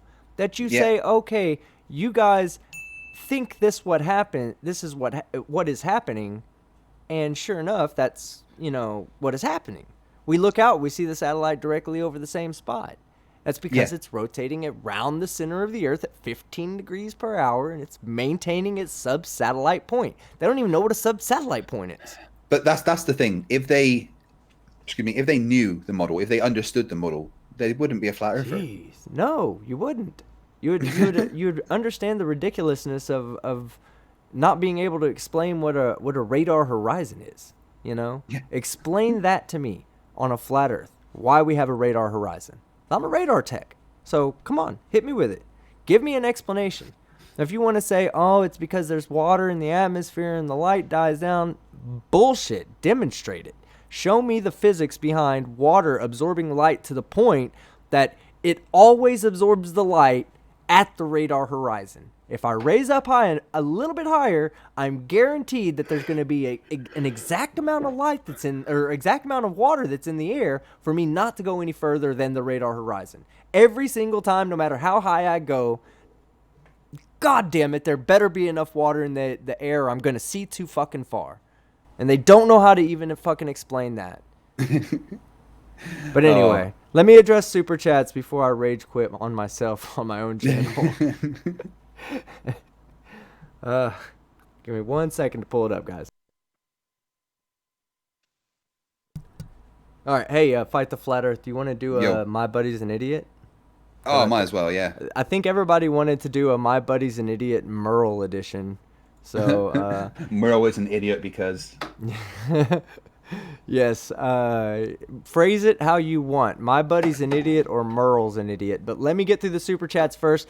Don't start putting them in there yet, guys. Wait till I get at least down to the bottom level of the super chats because we won't see them. And they go by too fast as it is.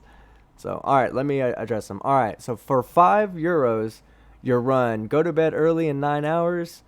Sly will start his waterbending experiment live stream. I'm really fucking looking forward to that.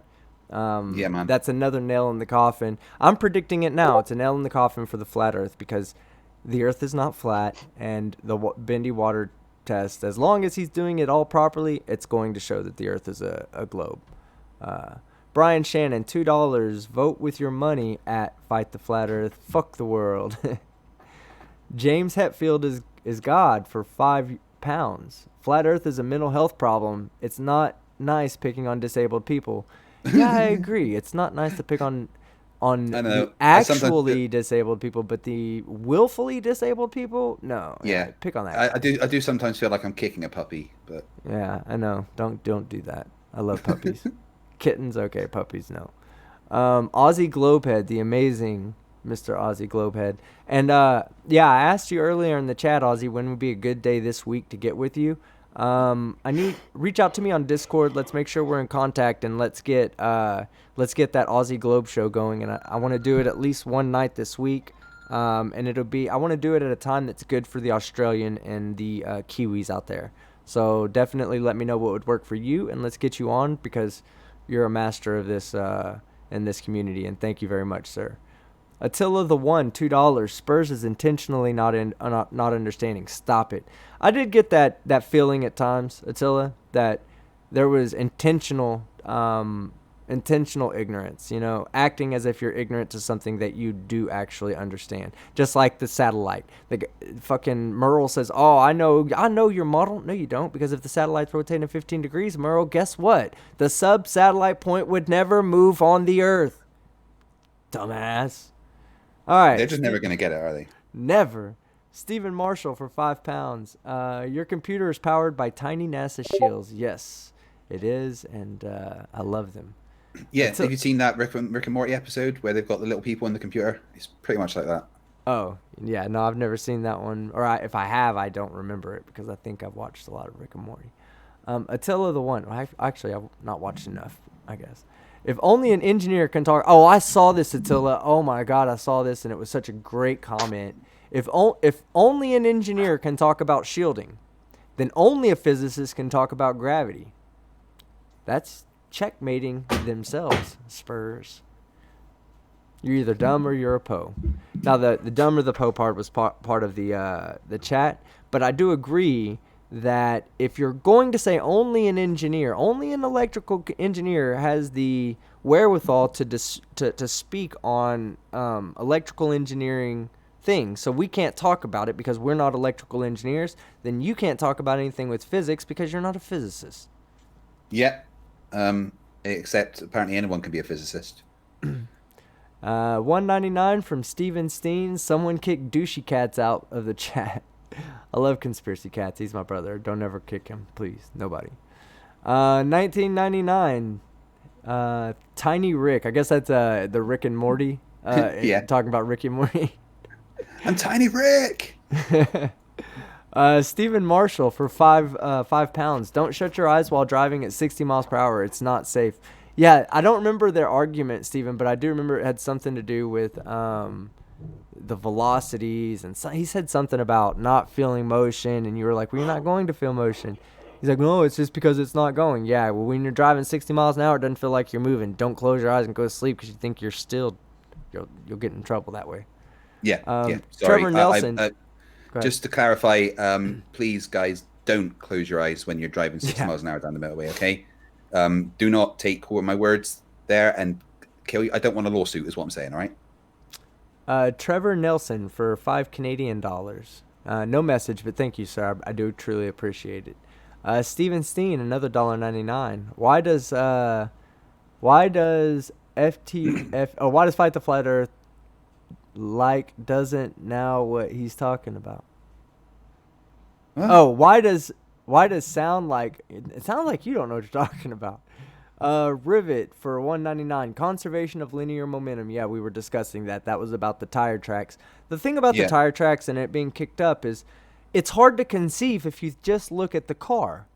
Because if you're only looking at the car, what's the dust doing? The dust is accelerating backwards. It appears as if the car is kicking the dust back, but the car's not kicking the dust back.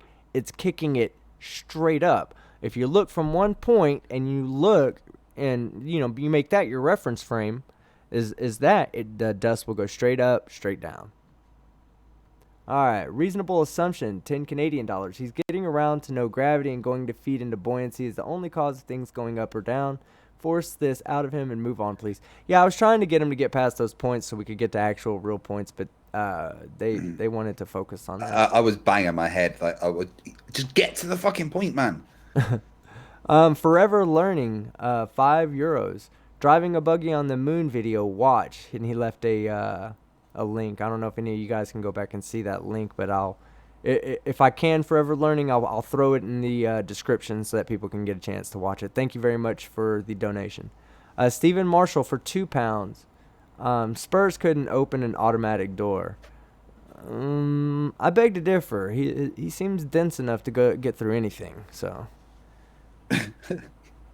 God, I'm on it tonight, guys. Rangerman 9404, $6.66. I would ding these flirts, but an idiot is someone with an IQ of 0 to 25. That said, those two don't have a combined IQ of enough to be idiots. That means they don't have enough. He's saying to that get even zero between the two of them, they have less than 25. They have less than 0, I think. Wow. Maybe 10 to the negative 17. 10. Oh, that's still more than 0 there. Fight the flag. Explain what a positive claim first, please. Well, yeah, they need to understand that they're not making any positive claims towards anything that they believe. They're just saying that what we believe is wrong. That's not really supporting your side of the argument. That's just saying you don't believe what we believe. If you're going to make a positive claim, especially one like you guys are wrong, then you have to go, you guys are wrong because. When I call people idiots, I'm making a positive claim. You're an idiot because. That's how it works. When you say your positive claim is fallacious if you don't give a reasoning for it that's not emotional in nature. Tao says that Spurs is claiming victory on Discord. That who is? Spurs. Oh. Well, I mean, I don't think I've ever met a flat earther that's walked away and goes, God damn, fucking globe earth beat the shit out of me tonight. Now, my first debate against Lemonbird, he walked away with some wounds to lick, and he freely admitted that I destroyed him. Design Song 1. Yeah. Yeah, I was just saying I'd like to see you debate Lemonbird, actually. That would be fun. Do you hate me? A little bit. Design Song 1, $5. Hey Spurs, don't you rely on science to authenticate biblical artifacts? Do they lie about that? Yeah, they're not gonna. Science is gonna be perfectly explainable and good as long as it's supporting the notion that they want to their belief system. Tim Pryor, $5. You can't say triangulate to a flat earther; they'll never understand. Yeah, that. Triangulation is one of the ways we understand where things are. Once if you have only one object and or only one point and you triangulate from that point, you're not really triangulating. What you're doing is you're saying it's somewhere on a point in this direction. And then when you get another one, you can say, okay, well now we know that they cross intersections here.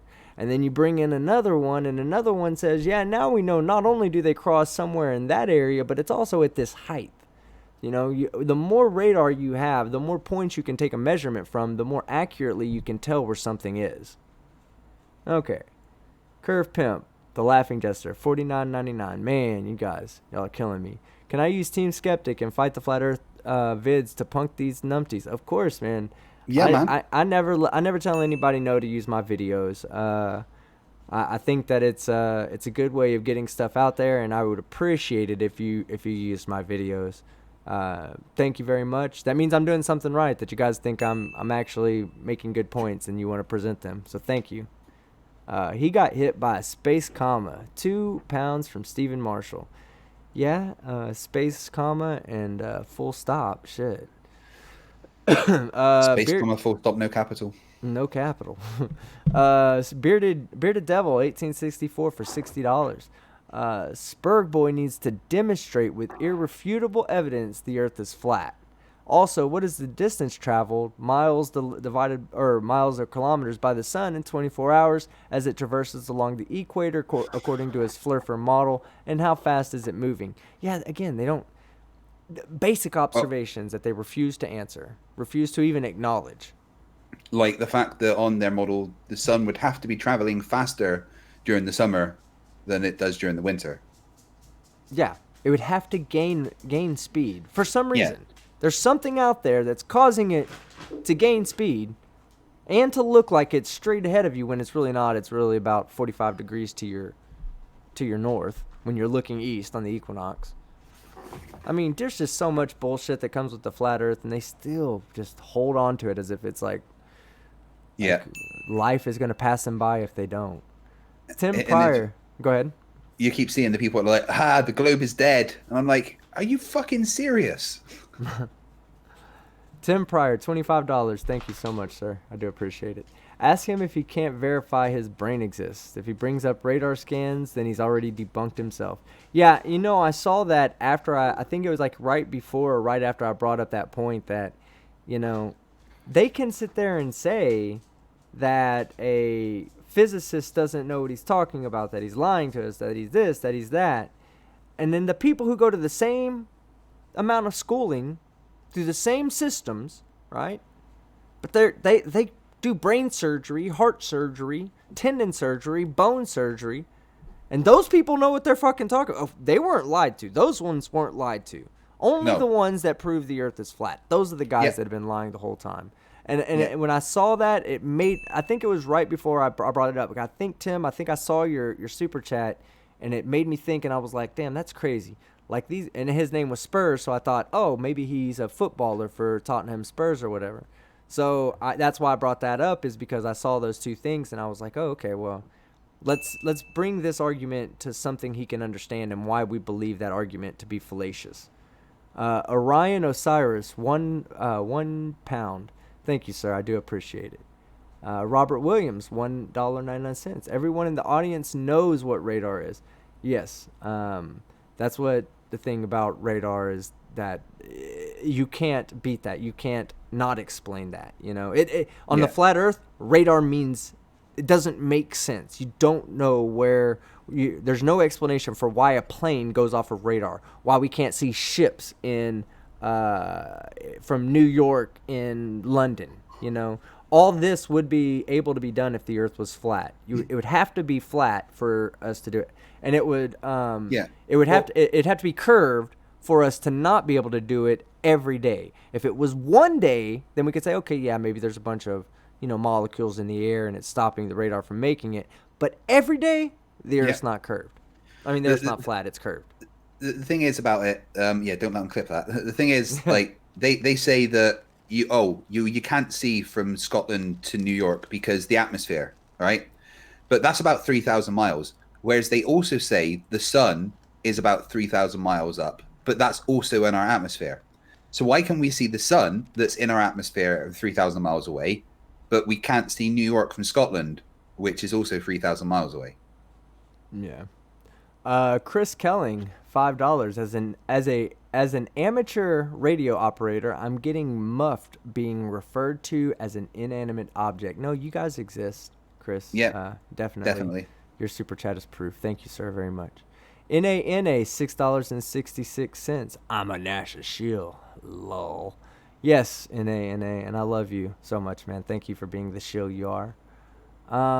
Ms. Lee, 595, $4.99. Flat Earthers only believe in their own images, and any other image is fake. Cherry picking 101. Absolutely. It's Yeah. cherry picking, and it's not holding themselves to the same standards that they want to That's the hold thing. everybody else. Anything from NASA and that, it's all fake unless they find a document that says flat Earth at some point, and then this is true.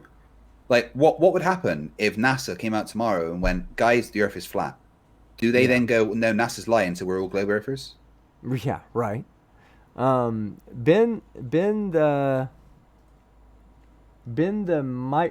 Mike metric. We don't know equals positive evidence for anything.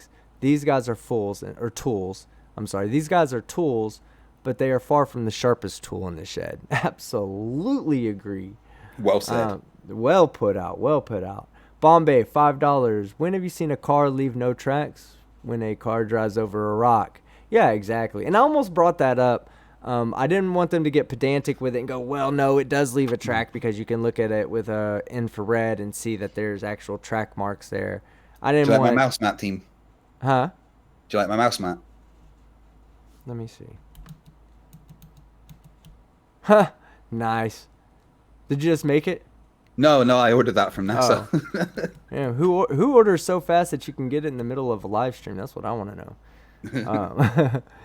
Yeah, so, but good point, Bombay. Well put. Stephen Marshall for £2. The LL weighs around 77 pounds when on the moon. Yeah, when on the moon, I'm sorry. Yeah. You saw them just working with it with ease on there, on that video.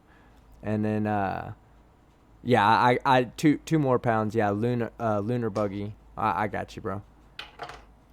Okay. Bearded Devil 1864 for $25. These are photos taken from Earth on the modules, rovers, and tracks left by the rovers on the moon. Spurg Boy is a salty left nut and keeps adding more questions without providing any evidence to support his position. Yeah, again, man, I'd love to see that positive evidence to support exclusively support the flat Earth or the fact that we didn't go to the moon. I'm ready to be a believer of the flat Earth. That's all you got to do. Give me exclusive proof. I don't want to be wrong. So if I believe in a globe and it's really not a globe, then I'm believing in something else that's wrong. Show me positive proof. That's all it takes. If you can prove to me the Earth's flat, then I'll change the name of my channel to Fight the Globe Earth. Right. But guess what, guys? We're okay with our channel names and being globe believers because they can never, ever provide one single positive proof that is not proof exclusively for a flat Earth. Steven Steen, $1.99. I think Steven Steen is smarter than Craig. Well, you donated to the chat, so maybe so. Thank you very much, Steven Steen. B-Ball for Life, $10. Just remember, the entire Flat Earth movement is based on a joke by Math Powerland that everyone bought into. Just watch Bob the Science Guy's video on Eric Dubé. Yeah, I've always wondered about that. I actually invited Math Powerland to be on my show through one of his people, I guess, had commented on my thing, and she was like, I'm his girlfriend or whatever. I don't know if that's true, but I was like, well, just contact him, let him know he's invited, and he can come talk shit about Mark Sargent. I'll give him a platform to talk shit about Mark Sargent. Hey, and Mark, if you're ever listening to this as well, I'll give you a platform to talk shit about everybody else too. Just come on, as long as you don't mind me talking shit about you. Great Circle for £2. Bottom line, way easier to actually do than fake. Yes, exactly. It would take so much to fake that. Tim Pryor, $25. If he is a flat earther, then he thinks the moon is 3,000 miles or less. So why does he not believe that we can go there again? Or why does he not believe that we can go there again? Yeah, they ask questions like, or make assertions like the moon's not even a rock. The moon's not even really there.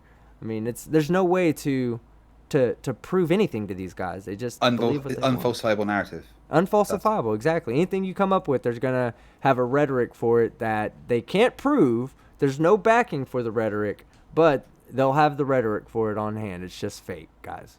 Bombay for $5 more, or I guess that's $5 Australian. Spurs, what is your true science experiment that I can do to demonstrate the Earth is flat? There is not one, Bombay, unfortunately. We've been asking for a long time now. I've been asking for over a year.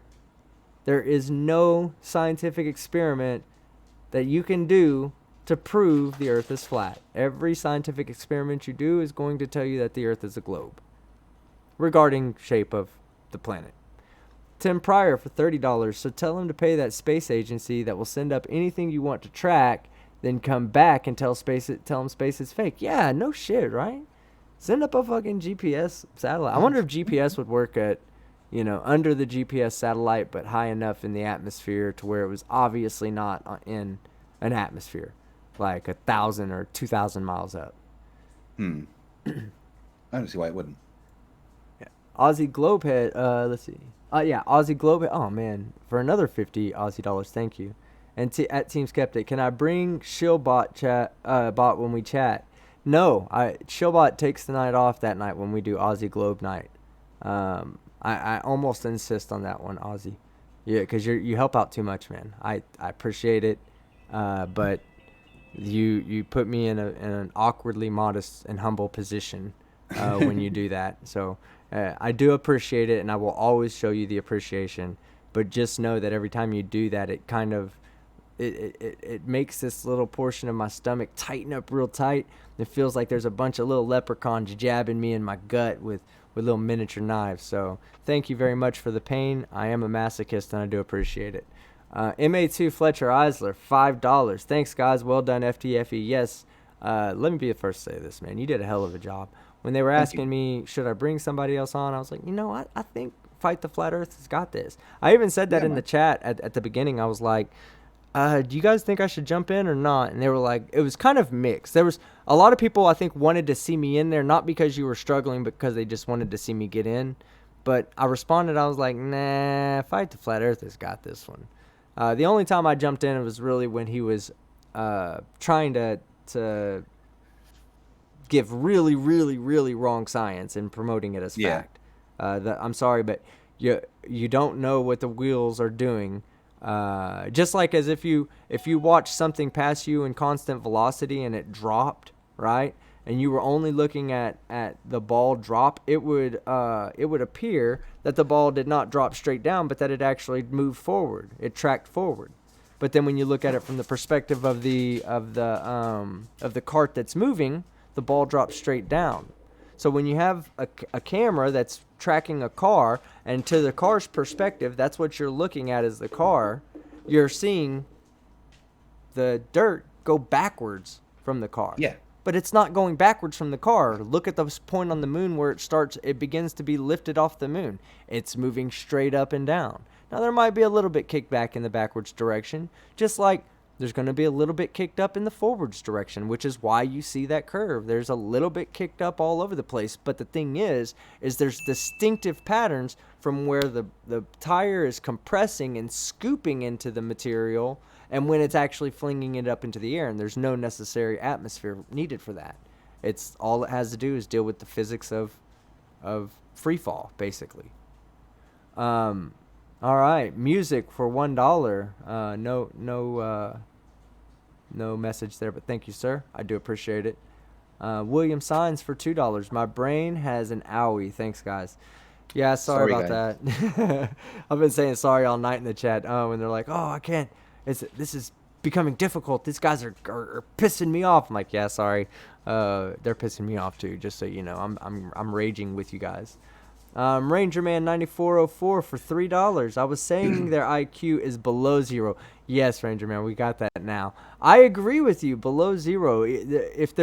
If JM Truth believes that there can be a negative pressure, then there is absolutely a negative IQ, and every flat earther resides in that negative IQ. So the ones that are closer to zero are actually smarter, and they'll never get that concept either.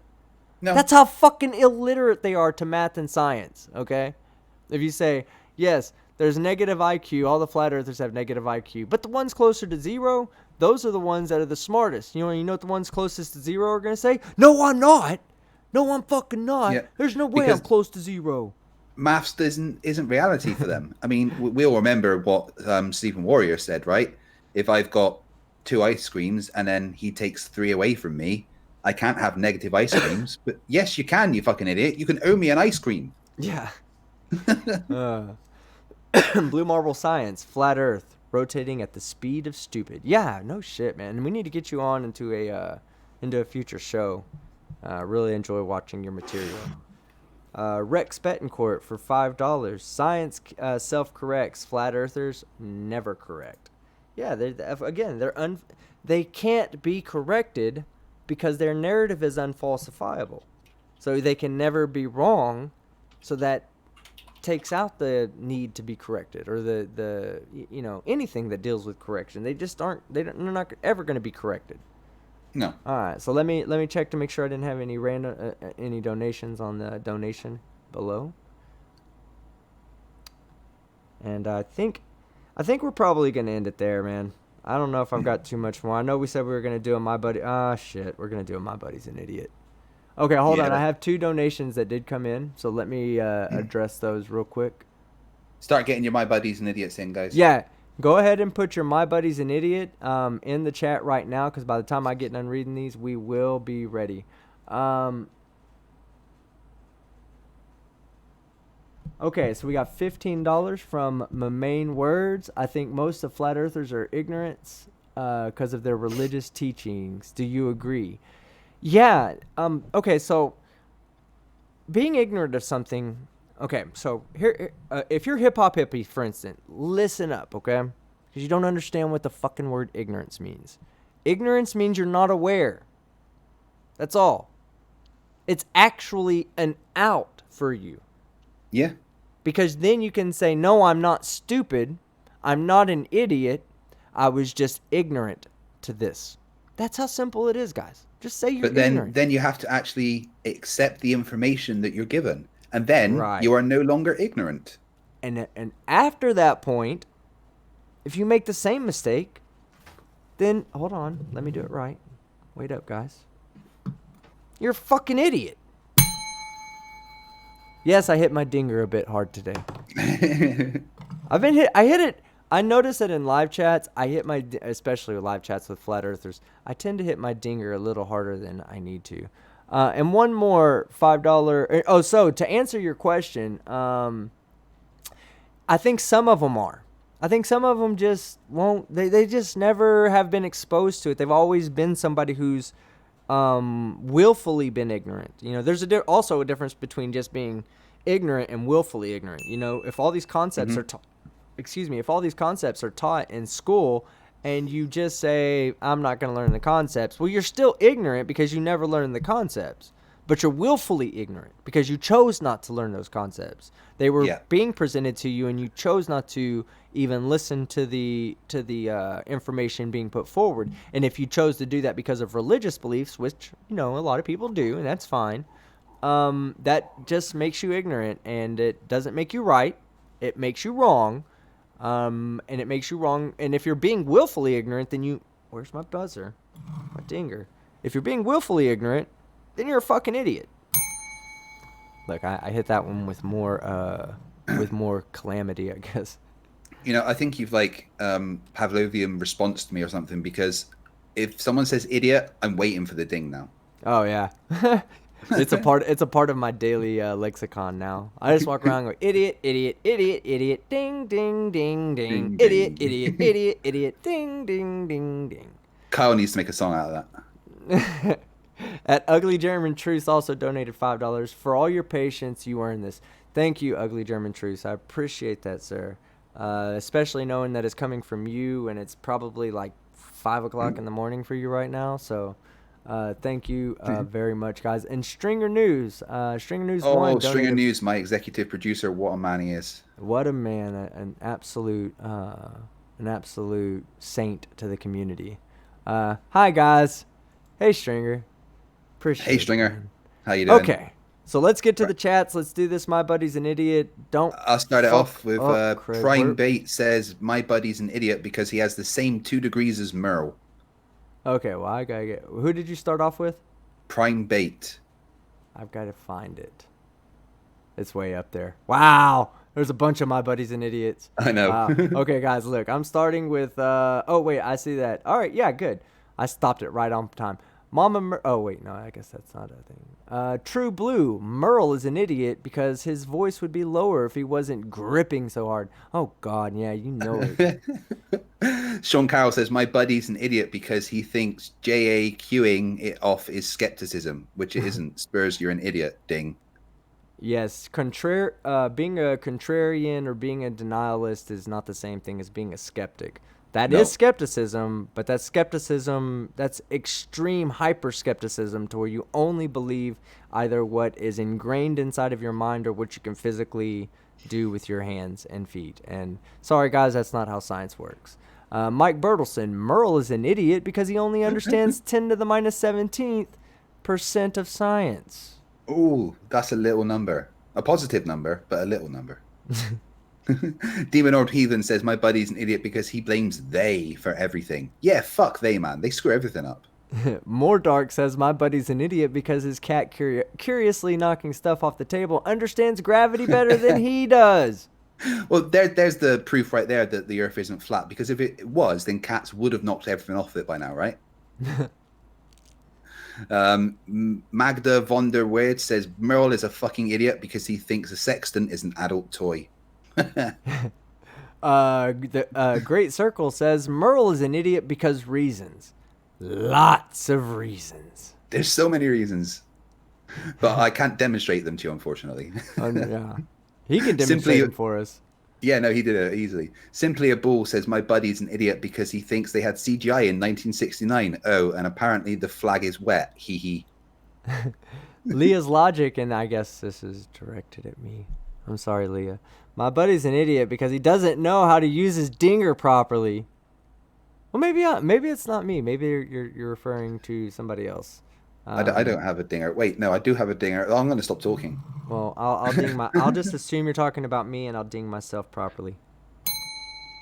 That's a non-aggressive ding right there. Factard says Merle's an idiot because answering questions is for babies. Valdemar S says, my buddy's an idiot because when his kid asked him, Daddy, can I go outside to see a solar eclipse? He replied, okay, but don't get too close. Flat Earth as parents, that's just like destroying your life right there. Tim Pryor says, no, that's not one. Sorry, Tim. Clifford Reynolds says, my buddy's an idiot because he flunked out of JM Truth's college. Oh man, if you flunked out of the same college that JM Truth went to, then you're really failing with life. Yeah, that's like you have I think 8 years to complete your 12-month online degree program. Yeah, and you can ask for an extension, and if you don't get an extension, they'll give you one. I mean, you could shit in an envelope and send it and probably still pass. Chrismer says, and Chrismer does awesome ASCII art. Oh yeah, amazing dude. Chrismer says Merle is an idiot because he doesn't know that there's an actual 24-hour live feed from the ISS on YouTube, which anyone can access and watch at almost any time. Yeah, we didn't bring that up, but research isn't part of their world. Hannah Anderson, my buddy's an idiot because he thinks the atmosphere makes buggy wheels spin. Yeah, and Tom C. Tudor said, Blue Marble's here and a must on your show team. Yeah, of course, we need to have Blue Marble come on. In fact, we'll see. We'll see how you guys feel. If you guys want an after show, we'll throw an after show and bring some people on. Jay Kafka says, Merle is an idiot. He is even denser than Ton 618. Guess I gotta look that one up. Yeah. Mama Murder 73 says, my buddy is an idiot because he is proving ignorance is bliss, intelligence is pain, and you can't fix stupid. And it's Pickle Rick. Sophia Michelle Campbell says, Merle's an idiot because he can't take his drug doses properly. No shit, right, Merle? Get some help. William Stein says, Merle's an idiot because he thinks fucking strawmen saying nuh really loudly and bullying are good argumentative strategies. Yeah, right. And sorry, guys, that I had to cut him off real quick. He was just about to start screaming obscenities, and there was no need to let everybody hear that. So I apologize for just cutting that off, but that's just the way it's going to be.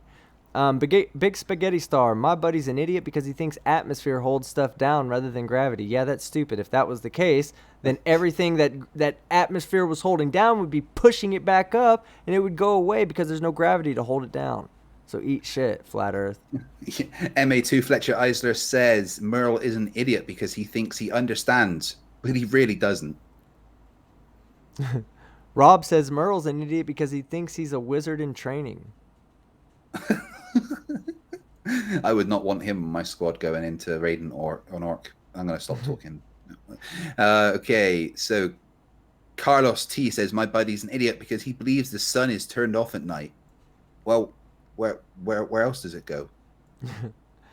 All right, so I think that's where we're gonna end it because there's a lot of them, man. I can't keep up. The chat just keeps going faster and faster and faster.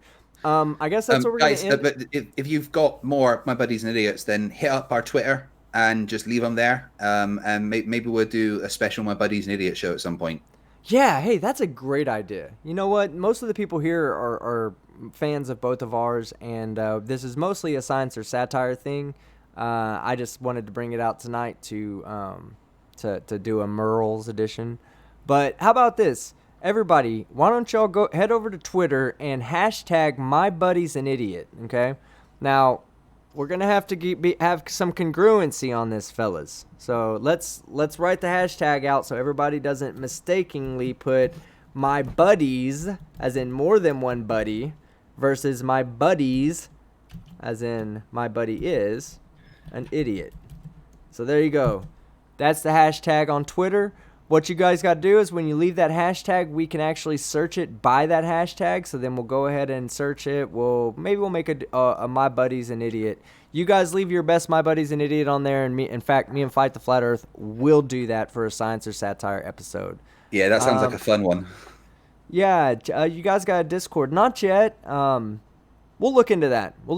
That's a great idea. Don't forget to subscribe to Fight the Flat Earth channel. Don't forget to subscribe to Science or Satire. These debates probably aren't going to be on there. They'll probably be on mine and Fight the Flat Earth channel unless we get to that point. But right now, for the amount of people that are watching those debates and looking for those debates, I think keeping them on our two channels is probably the best place to put them. But eventually, we'll get to a point where once we have enough subs, we'll be throwing our debates on that channel. So you guys have a great night. Do you have anything else to add, Fight the Flat Earth? Make sure you guys catch me tomorrow on Non Sequitur Show. I'll be moderating for Schrodinger's Cat's debate against Gleam, and then I'm debating Chris Berry after that. And I'll also have episode 16 of Flirf's Idiots out tomorrow, and it's about why you are an idiot. And if you're going to watch it, then a disclaimer, you need facepalm protection. Like, seriously, I don't want to be like responsible for broken noses and stuff. If you're going to watch my next video, have some protection for your face, okay?